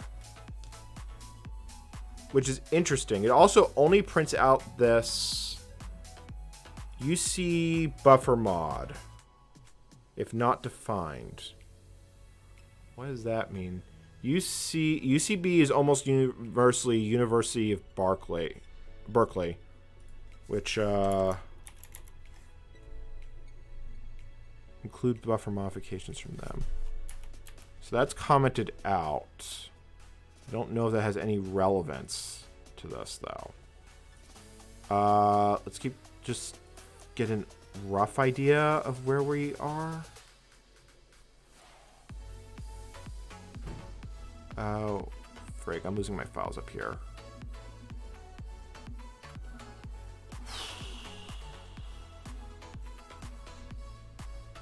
So main.c. So yeah, so we end up here. We get the max memory, the system ident line if we wanted to print that out. So how far away are we from actually starting the full system, because it looks like we try and load the scheduler. Let's see here. Make in process enter scheduling loop. So you try and read the scheduler loop. Goes to location 0 of the code copied out, and then you jump to the scheduler. Where is the scheduler? I think that's an SLP. No, that's sleep.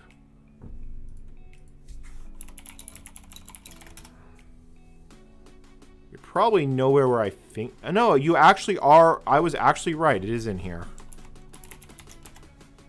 This is where the scheduler gets started. It goes through all the users and gives them time, and then does all their segment stuff. Yada, yada, yada, which suggests it can't... What's it trying to use as a root device? That might be the problem.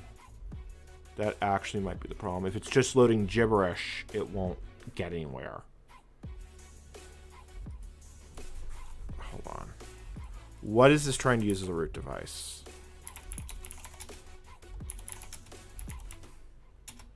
That was not what I was looking for. I need to actually bring the full system up, so bring that up.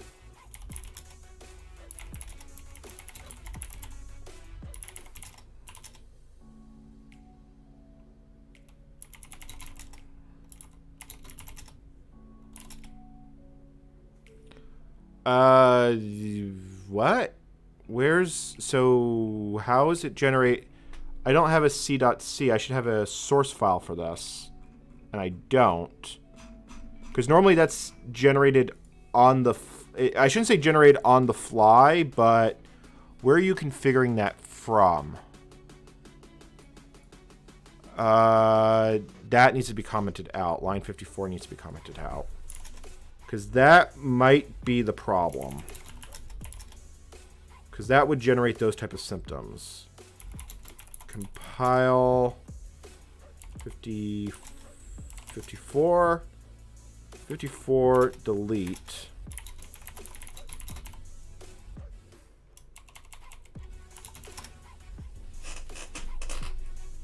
Okay, and now that it's already started that, I should be able to look. And it's not there. Okay. Where did you put that file then? Are you in here?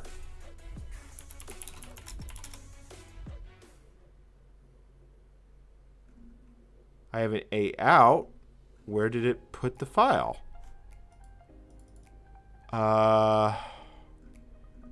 You're not changing directory on me. Is it this top level c.c? Let's see here, hold on. rconfig, it reads in the configuration file, but what is my current working directory when it does that? Like, do we change directories, or are we still here in the root folder?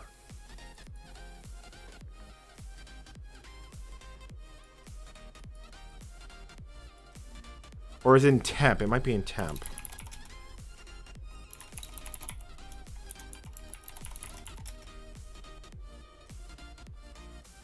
Well, that generated a whole bunch of code. So this code segment must get ran out when we do stuff.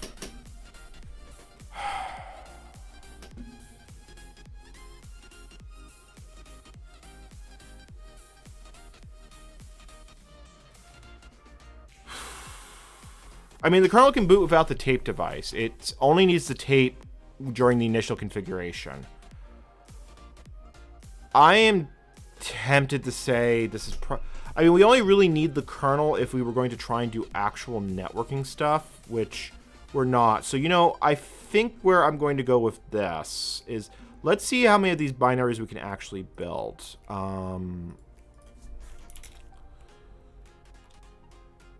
Let's see here. Like, can I do, like, any of these? Yeah, so I have to... So MH is present, but it doesn't work. We do have all the NCPP programs, including, let's see here, NCP... Like, we have the host program. So all these I should be able to build. But let's see if that's actually true.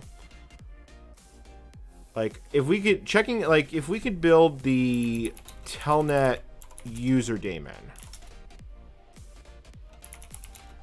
Tell you. Actually, you know, FTPU, because that might actually have like an interface. Let's see if we can actually build this. So if I want to build it like that.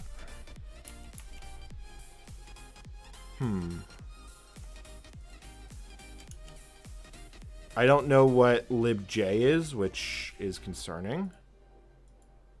Can I just build it as is?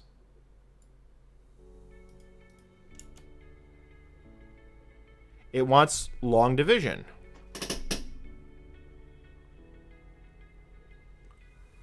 I honestly am thinking that this is not built for this version of Unix. Let's see. This is the biggest thing I'm coming to. And giving everything I'm seeing, I'm not sure this is worth the time to keep working on. So let's look at the history. I want to look at this BNN archive because this will tell me a bit more. So this archive, if we go all the way to the... This goes pretty much all the way to the 79. I think the Unix Historical Society on this particular binary, what did they say on it? Because I grabbed, I believe this is the tape 1. I don't think this is VAX Unix. I think I grabbed the other one. Yeah, I grabbed the other one. BBN PDP-11 V6 Unix with C TCP IP. But it very clearly has the NOC code in it. Because back at this point, they were switching from NCP to TCP IP. Because we can see that. Let's see here. New kernel. Does this one have any useful notes on installing it? Oh, it looks like it has an actual book.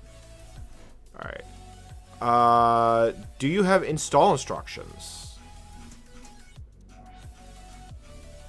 You have fancy diagrams. This talks more about how TCP IP works. TCP listen.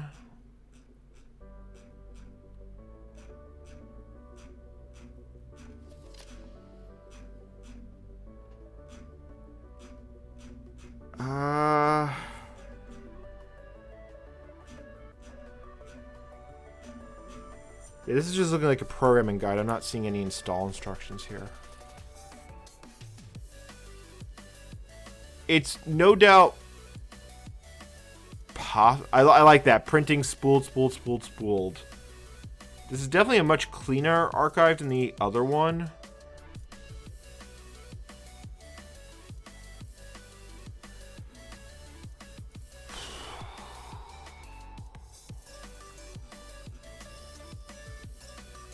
But see, this is referring to using NCC, like a newer C compiler, which we don't have.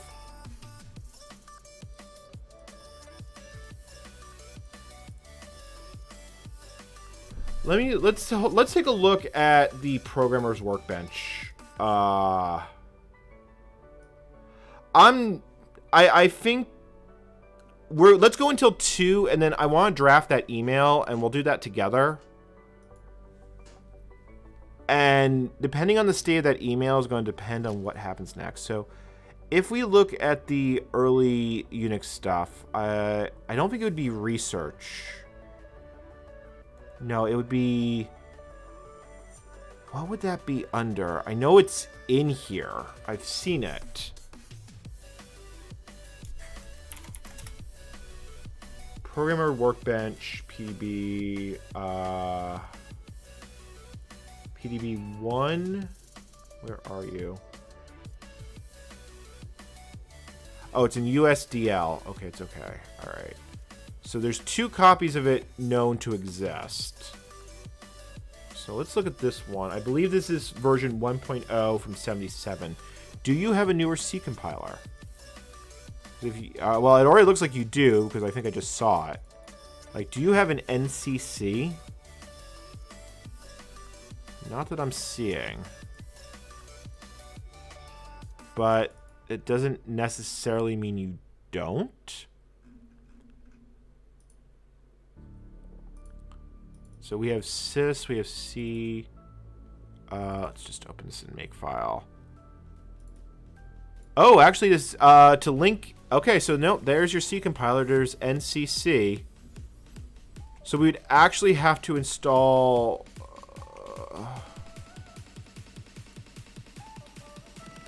That's going to be a little bit painful. That's actually going to be a lot painful. Oh, that's going to be really painful, because that means I'd have to actually figure out how to install the blasted thing. Do you have install instructions? You have some update files. You have a bunch of utilities, like updated news files and such. I probably could just merge you.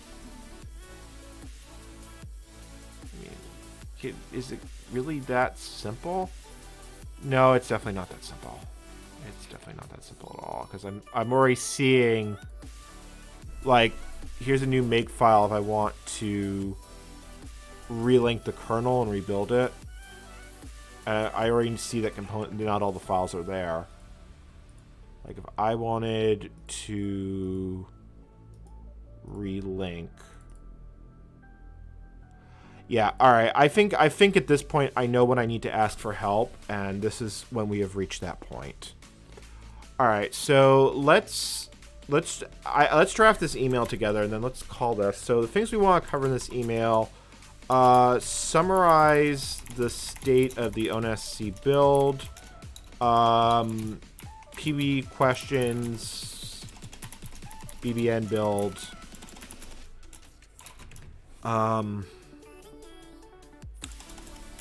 all right, so let's talk about this. So this is going to go to the Unix Historical Society.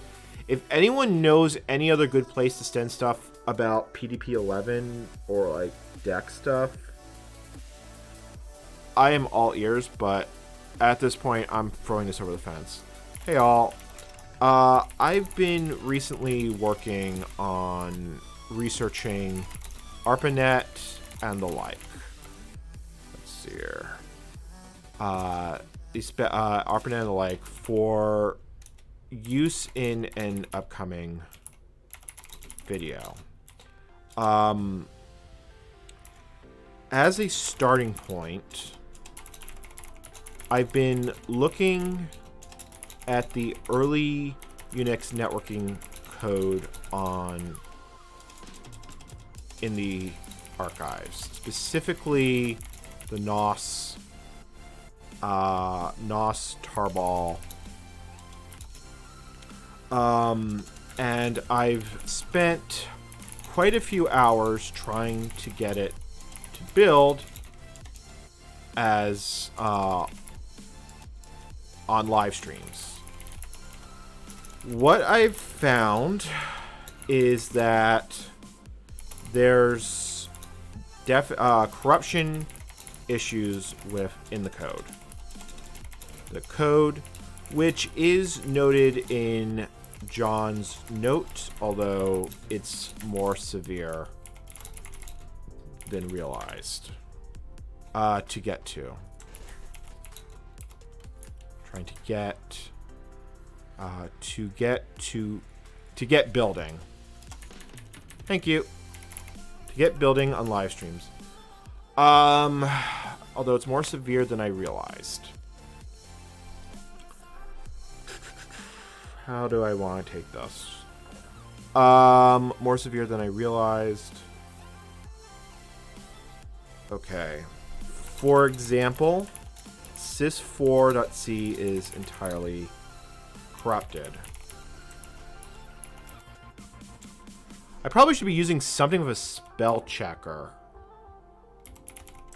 Yeah, I should do something with a spell checker. Why am I being stupid about this? Let me grab a fresh Google Doc. because, you know, email. That is so not useful. That was hilarious, but it was wrong. Okay, there we go. It's entirely corrupted, and part of imp.io.c is cut off. However, this isn't quite as bad. Worse than I realized. It's not quite as bad as it sounds. For example, by kit bashing both the original v6 source code and the later BNN TCP code, I was able to create a sys4.c that builds. I shouldn't use italics, builds. Furthermore, it is possible to use the very distant host target instead of the imp target to at least try and get the code building. I did successfully get a kernel to build, and it even prints out a mem message before deadlocking. My guess is it's either deadlocked waiting for the imp, or there's something wrong with the build. There's some indication that it might need a split kernel.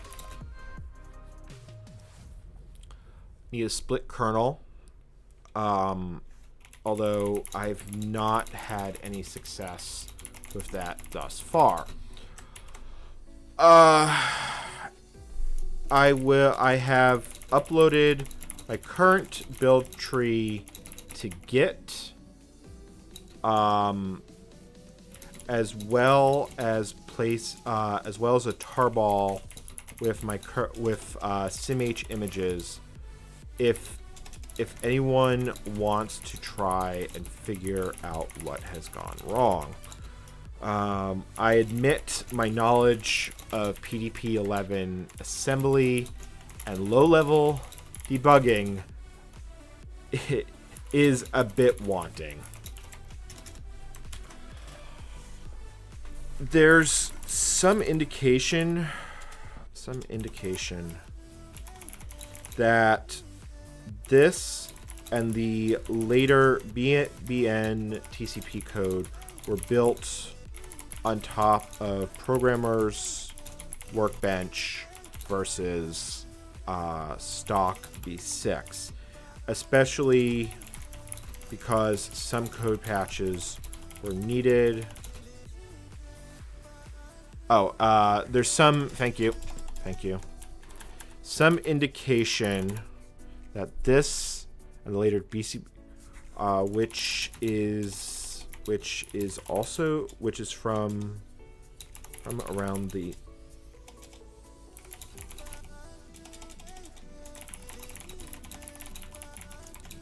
needed to get it to build. I did look at the tugs TP archives. I see a bunch of binaries, but absolutely no idea how to install. I've heard that none of these archives are actually complete, but hoping someone might have some idea of how to go forward.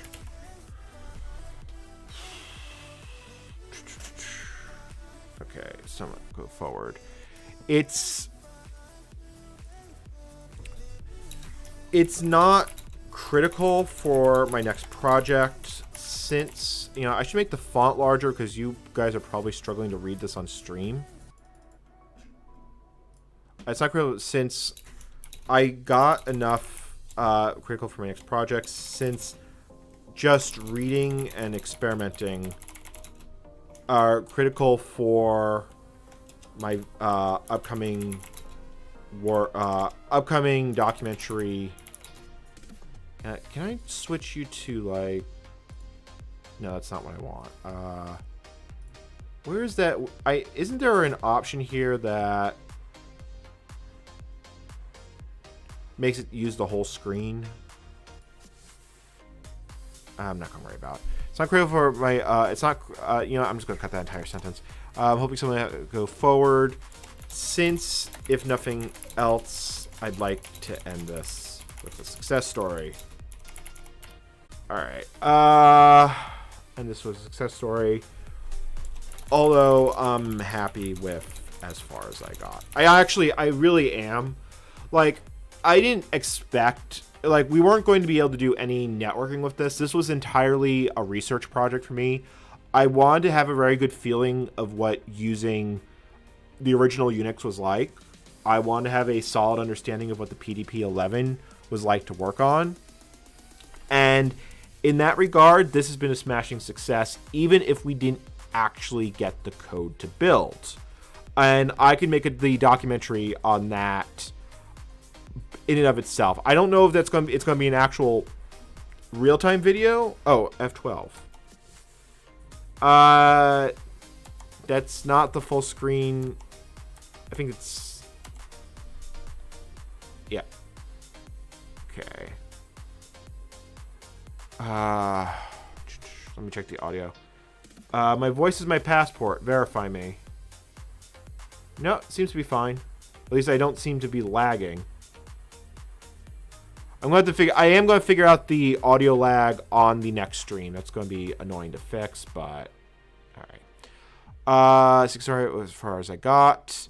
Furthermore, I do know that I can run some of the ARPA level utilities in MIT ITS on ChaosNet, which will be an upcoming project.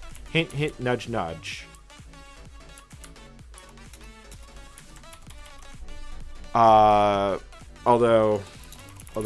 that is going to be a project in and of itself.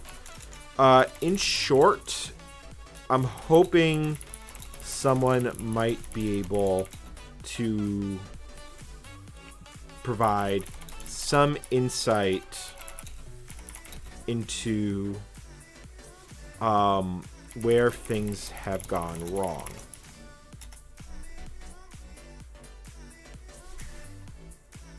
Actually, let's see here. Let's see here, gone wrong. Is the net Unix kernel I built hanging because of corrupted code, or is it waiting for non-existent hardware? Note, the DC-11 driver was not included, but I don't think I need that for a single console.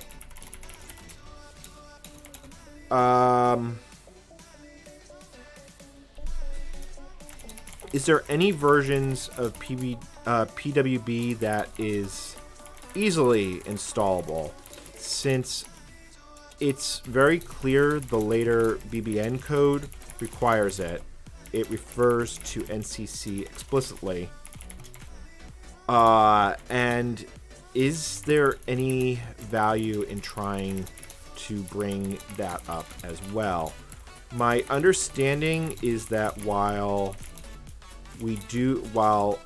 imps have been emulated to the point they can route packets, I'm not, is there any, I'm just going to say, is there any interest? Because I might just do it for the hell of it, even if we can't get the imps working. I know parts of the, I know code, I know imps have been emulated, and even have successfully routed packets. So I'm also trying to figure out how much would still be necessary to actually recreate a minimal ARPA network. Feel free to forward this to other lists. I mostly sent it to Tugs, or yeah, I guess because since feel free to send a list that may have PDP-11 experts or ARPANET experts. Yeah,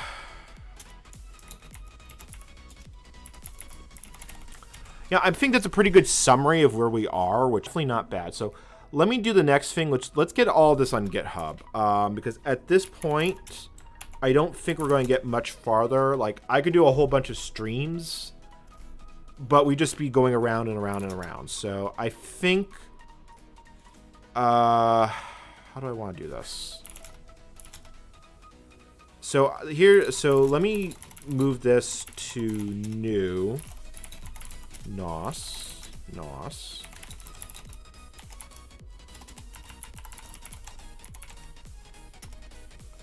Alright, and let me get the patch made. So I need to do a unified patch between here and I want to do this recursively.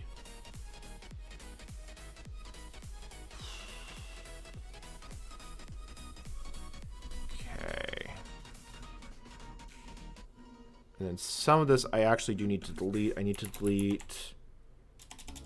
All right, so this actually, I have a...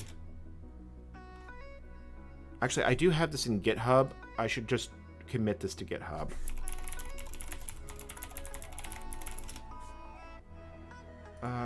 Oh, you want my phone. I need to... Hold on, I gotta find my phone because I need to do the two-factor authentication for GitHub.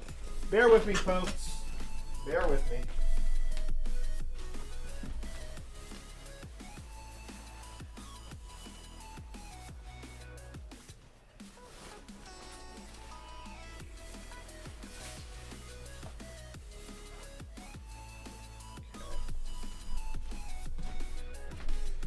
All right, I'm here. Now I gotta open the app. All right. GitHub.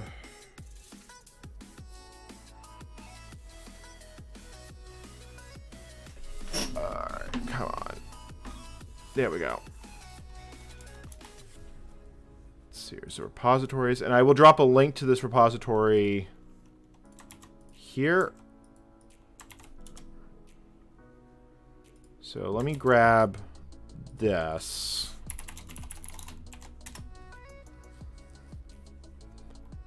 I probably should rename it from Network UNIX because I don't think that's what it was actually called. But it's also a pretty apt name. So I think I just want to copy everything from the NOSC folder new to here. That's going to take a moment. And then what do I get as far as changed files? That was not quite what I was looking for.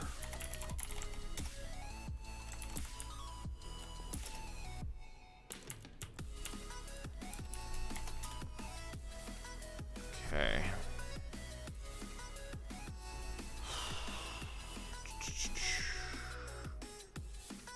Alright, so git status, and then we should get a whole... Oh boy, that's a big refresh index. Surprisingly, not as many files as you'd think, considering how much we, dealt with it. So if I want to check it, so it's branch, repair, attempted repair.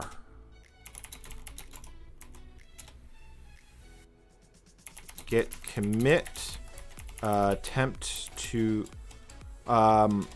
repaired code to the point it compiles if using the very distant host configuration option. This is probably going to complain. Yeah, it's going to complain. Of course it's going to complain because I've never actually used Git on this machine before.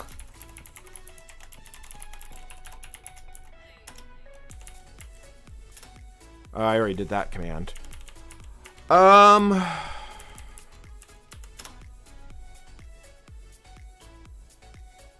Oh, it also wants to know my name. Probably because this is Windows and... yeah, of course. Can I commit now?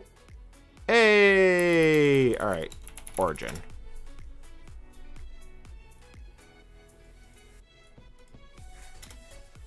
Okay. I don't have my SSH. Oh, wait. Yes, I do have my SSH keys on here. It's just...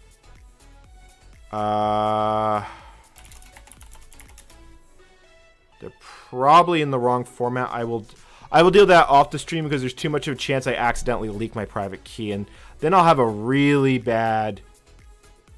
That's right. Okay, the remote is Thank you. Yeah, I just... yeah, that's...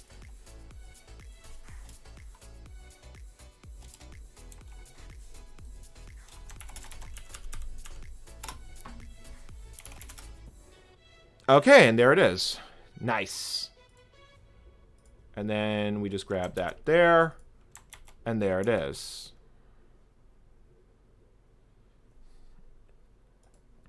Okay. I've uploaded the code. Uploaded the code to GitHub here. And let me grab all these disk images. So... I was going to make this a Patreon perk, but considering I really do need the help with this, I don't mind making this like a free-for-all. There should be nothing private in this. I think I can just I can literally just tar this right up. Create, let's see here, and then mount C users MCAS default desktop. Build tar bzip2.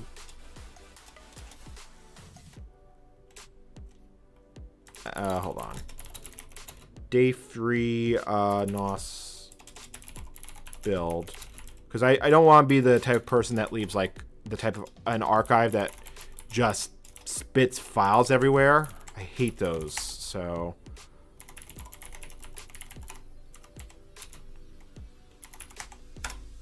okay, so that's going to tar up. Cool.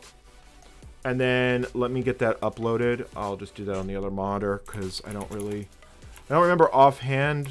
I just don't want to like have to go through all my files on stream. So I will actually put down the abhorrent folder so I don't accidentally. Let's see here. Where do I want to put this?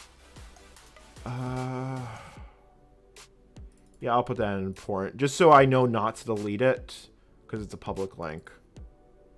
Alright, so that's uploading. And then grab the link. Make it publicly available. Files with shimh configuration available here. Cool. And let me make that link also available. I will do a stream on AIX for Itanium if I have the hardware or if I have at least access to the hardware. Tenox is the only one I know who's actually gotten it to run, and they had to buy a very specific machine to do it. What's funny is that V6 Unix doesn't have the tar command that was actually added in V7. V6 had TP, which was the tape program, and it sucks. Trust me, it sucks. All right. On the list of things I got to do, I've got to figure out why the face camera is desyncing so badly. But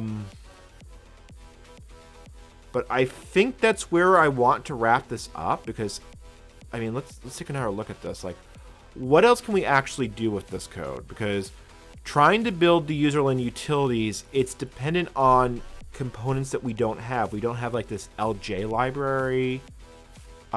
This one doesn't require anything, but there's nothing useful there. We have parts of the mail system which we could sort of build, but again, it's not amazingly useful as is. Like, we have all the mailer utilities. Like, there's some interesting components about this, but I have no way to... I don't think I can even do a loopback on it. Like, the very early version of ARPANET email ran as an extension through the FTP protocol. So it's entirely dependent on having the NCP stack working, and there's no loopback from what I've seen. Loopback wasn't a thing until TCP/IP. So, yep. I have the preview. I mean, I could try turning the preview off. It's in OBS. I'll have to look into it, I guess is what it boils down to. Alright, let's see here. But, I mean, if you keep you look here, you can see some really interesting things, like how this has a built-in snoop function for letting a system administrator look in on every email sent, which just gives you an idea of what using mail on ARPANET was like. Like, here we have a whole bunch of hard-coded information stuff, so it's definitely not the end of the world. Like, we could try, like, these should build. I do want to see if I can build the mailer, if nothing else. Because at least I could, like, put some data files in it, and maybe we could do something with it. So let's see if with the mailer we can do anything with. I am going to switch the OBS view just to be the terminal, because I'm going to have to copy paste a whole lot.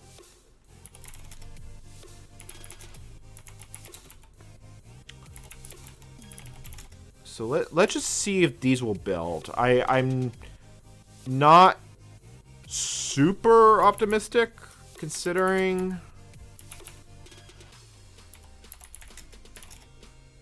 Alright, so if we want to build... So right now the commands are listed at the top of each file, so all I need to do is copy, paste, fail miserably at the starting point. Is there any way I can easily solve that problem? Can I do cc-l source h mailer.c? Yes, I can actually. Cool. But now it wants a different file, which I don't think I have, called hnconvert, which is probably hostname convert. Let's see if it's here. Where would I even look?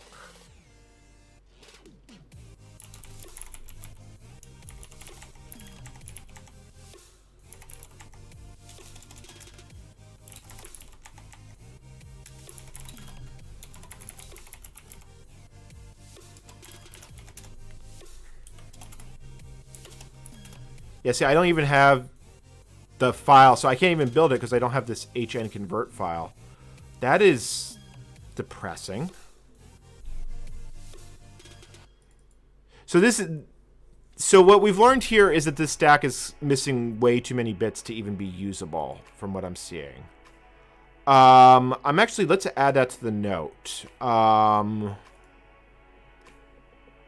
Let's see here. Which one did I want? I wanted this one.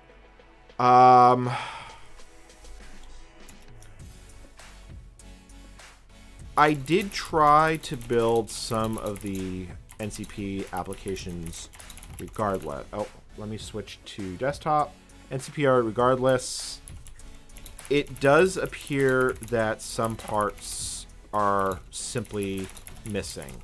Mailer CC seems to want a hn.conf.o, but no source file exists. The FTP daemon, on the other hand, wants a library simply called J. My guess is that this is probably an exercise in futility, but I shouldn't say here. My guess is that even if the NCP code is buildable, the applications might not be.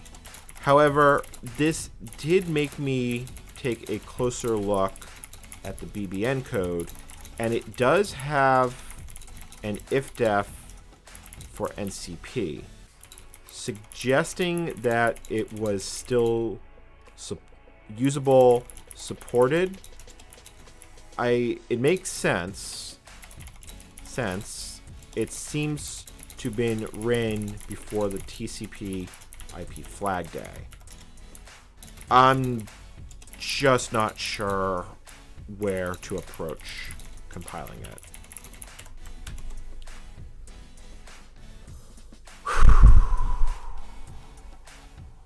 I'm sending the email to the Unix Historical Society.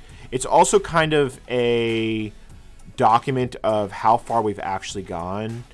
It's sort of a bittersweet thing, because it's very clear that we're missing a lot of components. But I also know enough to say pretty definitively what this era, like just from reading the code, I have a pretty good idea of what this period of ARPANET was like. So, I mean, this puts me in a kind of a rock hard place sort of situation. Because, and I'm just going to turn the webcam on just because I need to, I sort of want to think about this. And I hope the desync doesn't bug people too much. Actually, it's bugging me now that I'm aware of it, so.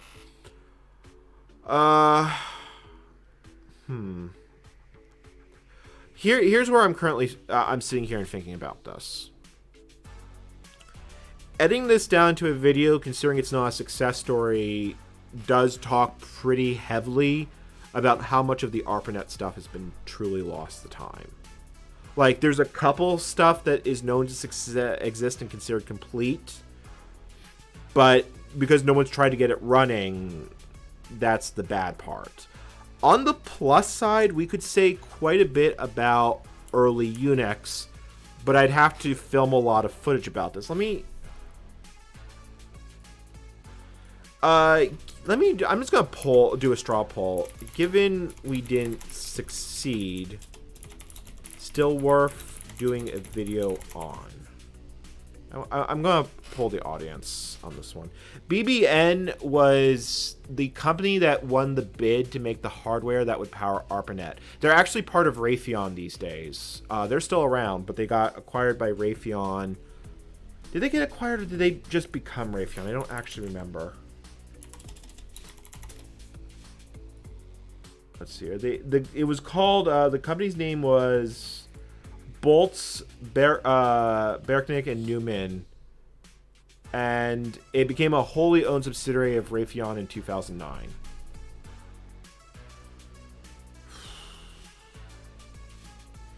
Yes, the original code came from the Unix Historical Society's archives. I imported that code as is to GitHub, and then the work that I've done today, I've committed as a branch on the GitHub. Yeah, so 97. Well, you guys are making it incredibly clear. Granted, I'm asking a bit of a biased audience because you're all still kind of, watching me. But I'm thinking if I do a video on this, I'm going to talk a lot more about the PDP-11 and Unix, with the missing code being sort of an afterthought. I do think that there's actually a lot more value in this, because when I was out riding, after I wrapped up season 1 of the channel and I was in that interim period, one of the big things that I've really come to a realization on is I want to talk about communication. More specifically, I want to talk about the history of the internet, because so much of the documentation and videos out there are just flat out wrong. And it also has a personal value to me because of the reasons I stated in those videos, and I will come back to. Incidentally, a new Restless Yankee dropped today if you want to watch that. It was available for Patreons beforehand, but it dropped at 9 a.m. today if you want to see that.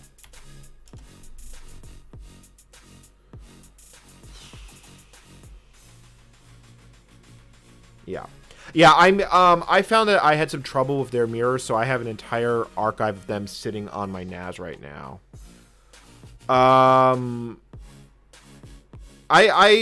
good with streaming. I mean, I could honestly probably do more days of this. I think, but again, I'm going to lose tomorrow because the BA5 shot is probably going to knock me on my rear, but that's not a bad thing. Yeah, I don't really watch all that many streamers, but hasn't like there been like a whole lot of drama in the Twitch sphere, like more so than usual? Because I do occasionally watch Moist Critical, and apparently all of September was just the month of everything going crazy, but I'm pretty much out of the loop on that one. Yeah. So I do think this is a pretty good stopping point here. Well, that's why I edit the most interesting ones down into videos. Although I probably won't use a lot of footage from these streams. Because if I need to talk more about V6 Unix, I'm going to need very specific visuals. And we also need to talk a lot more about the PDP-11. Because when we bring up the PDP-11,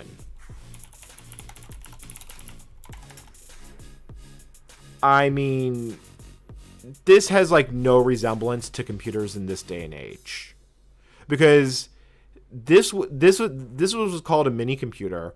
There's the start panel where you had to type in the boot program. There's the tape load interface. If you had disk drives, it'd be connected off the box to the back.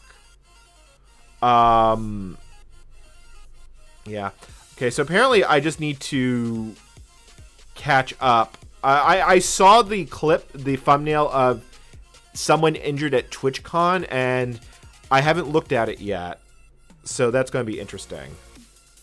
Or horrifying. From what I can tell, Twitch is trying very hard to kill their business, from what little I have seen. And, I mean, I was at Mixer. I know a lot about how that industry runs. It's the reason why I don't stream on Twitch. I've considered it on several occasions, but YouTube is better in every conceivable way. The only place I really have complaints about YouTube is they take a very large cut of memberships, but Twitch takes 50%. I mean, that's absurd. Yeah. Yeah.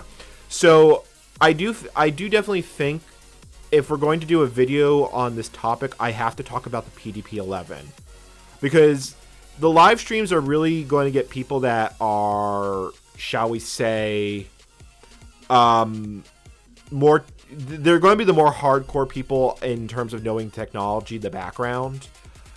A lot of times my videos I've had more than one video go viral, so and even then, how many people, I mean, the PDP-11's older than I am. I mean, wow, talk about that PDP-11. That is a PDP-11. That is a beautiful thing. I really wonder how many of them are still left. So,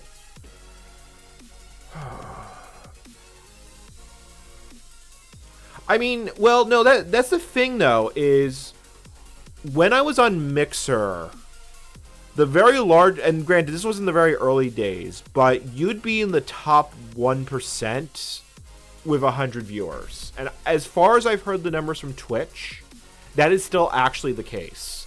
That if you have over 100 concurrents, you are in the top 1%. I don't know if that's true on YouTube, but considering YouTube is actually smaller than Twitch. So, yeah. Yeah, no, I worked at Mixer. I'm the one who designed and implemented FTL. That was my baby. The only reason I left Mixer is when they got acquired by Microsoft. I was not willing to move to Seattle at the time, so I was shown the door. That was really what it boiled down to.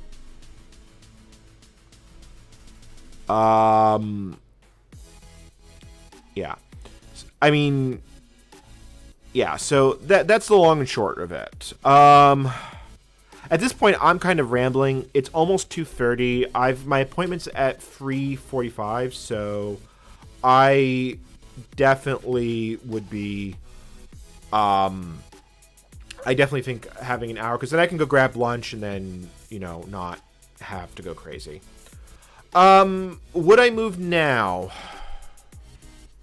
It's complicated, and I will leave it at that. I'm going to have to think quite a bit. So right now, I'm going to keep the stream going until 2:30, unless no one has any questions left. So this is like, ask now or forever hold your peace. I don't think we had any coffee donations. If it went off, I didn't notice. So I apologize if I missed a shout out. Can I actually I can check that. Hold on. Coffee NCommander.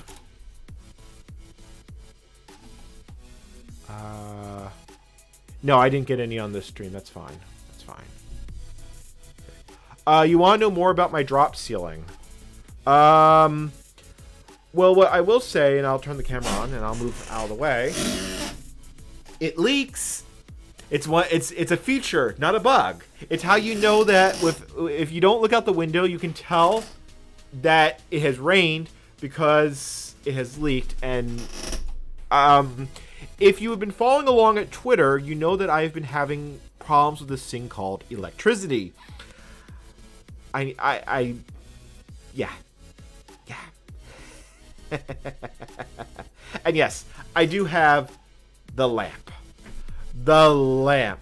Well, I mean, there is the rock weather indicator, and you know what? I'm going to bring this up. Rock weather indicator, because this is really technical stuff. Let's see here. Yes, there's a Wikipedia page on this. Hold on. It's called the Weather Rock. And strangely enough, I didn't actually see one while I was traveling. I've seen a few. But if you want to know how the weather works, you just look at the rock next to the sign. If the rock is wet, it's raining. If the rock is swinging, it's blowing. If the rock casts a shadow, it's sunny. If the rock is white on top, it's snowing. If it's moving back and forth, it's windy. If it's jumping up and down, it's an earthquake. And if the weather is gone, if the rock is gone, there's been a tornado. Yes. And there are quite a few. I think the one I've seen is the one at Lake Tahoe. I may have seen one of these other ones, because I know I've been to Lake Tahoe. I'm trying to think if I've seen any of the other weather rocks. I don't think so. None of the ones on this list anyway. So, okay. Alright, I think on that note, I'm going to wrap this up for the day. So, this has been NCommander. You have all been completely awesome. If this is your first stream, or if it's your 30th stream, I don't actually know how many streams I've done. Thank you so much. Please support the channel by subscribing, liking, and if you really enjoy the channel, consider supporting me on Ko-fi or Patreon. Until next time, this is NCommander signing out, but I will be back. Follow along on Twitter to see what I am up to, and more likely than not, the next streams that I'm going to do, unless something catches my fancy, I do want to do another cursed Windows. I want to do Windows 98 on the cursed 486, and then we're going to probably be doing MIT ITS after that. All right. Until then, catch you later. Bye bye.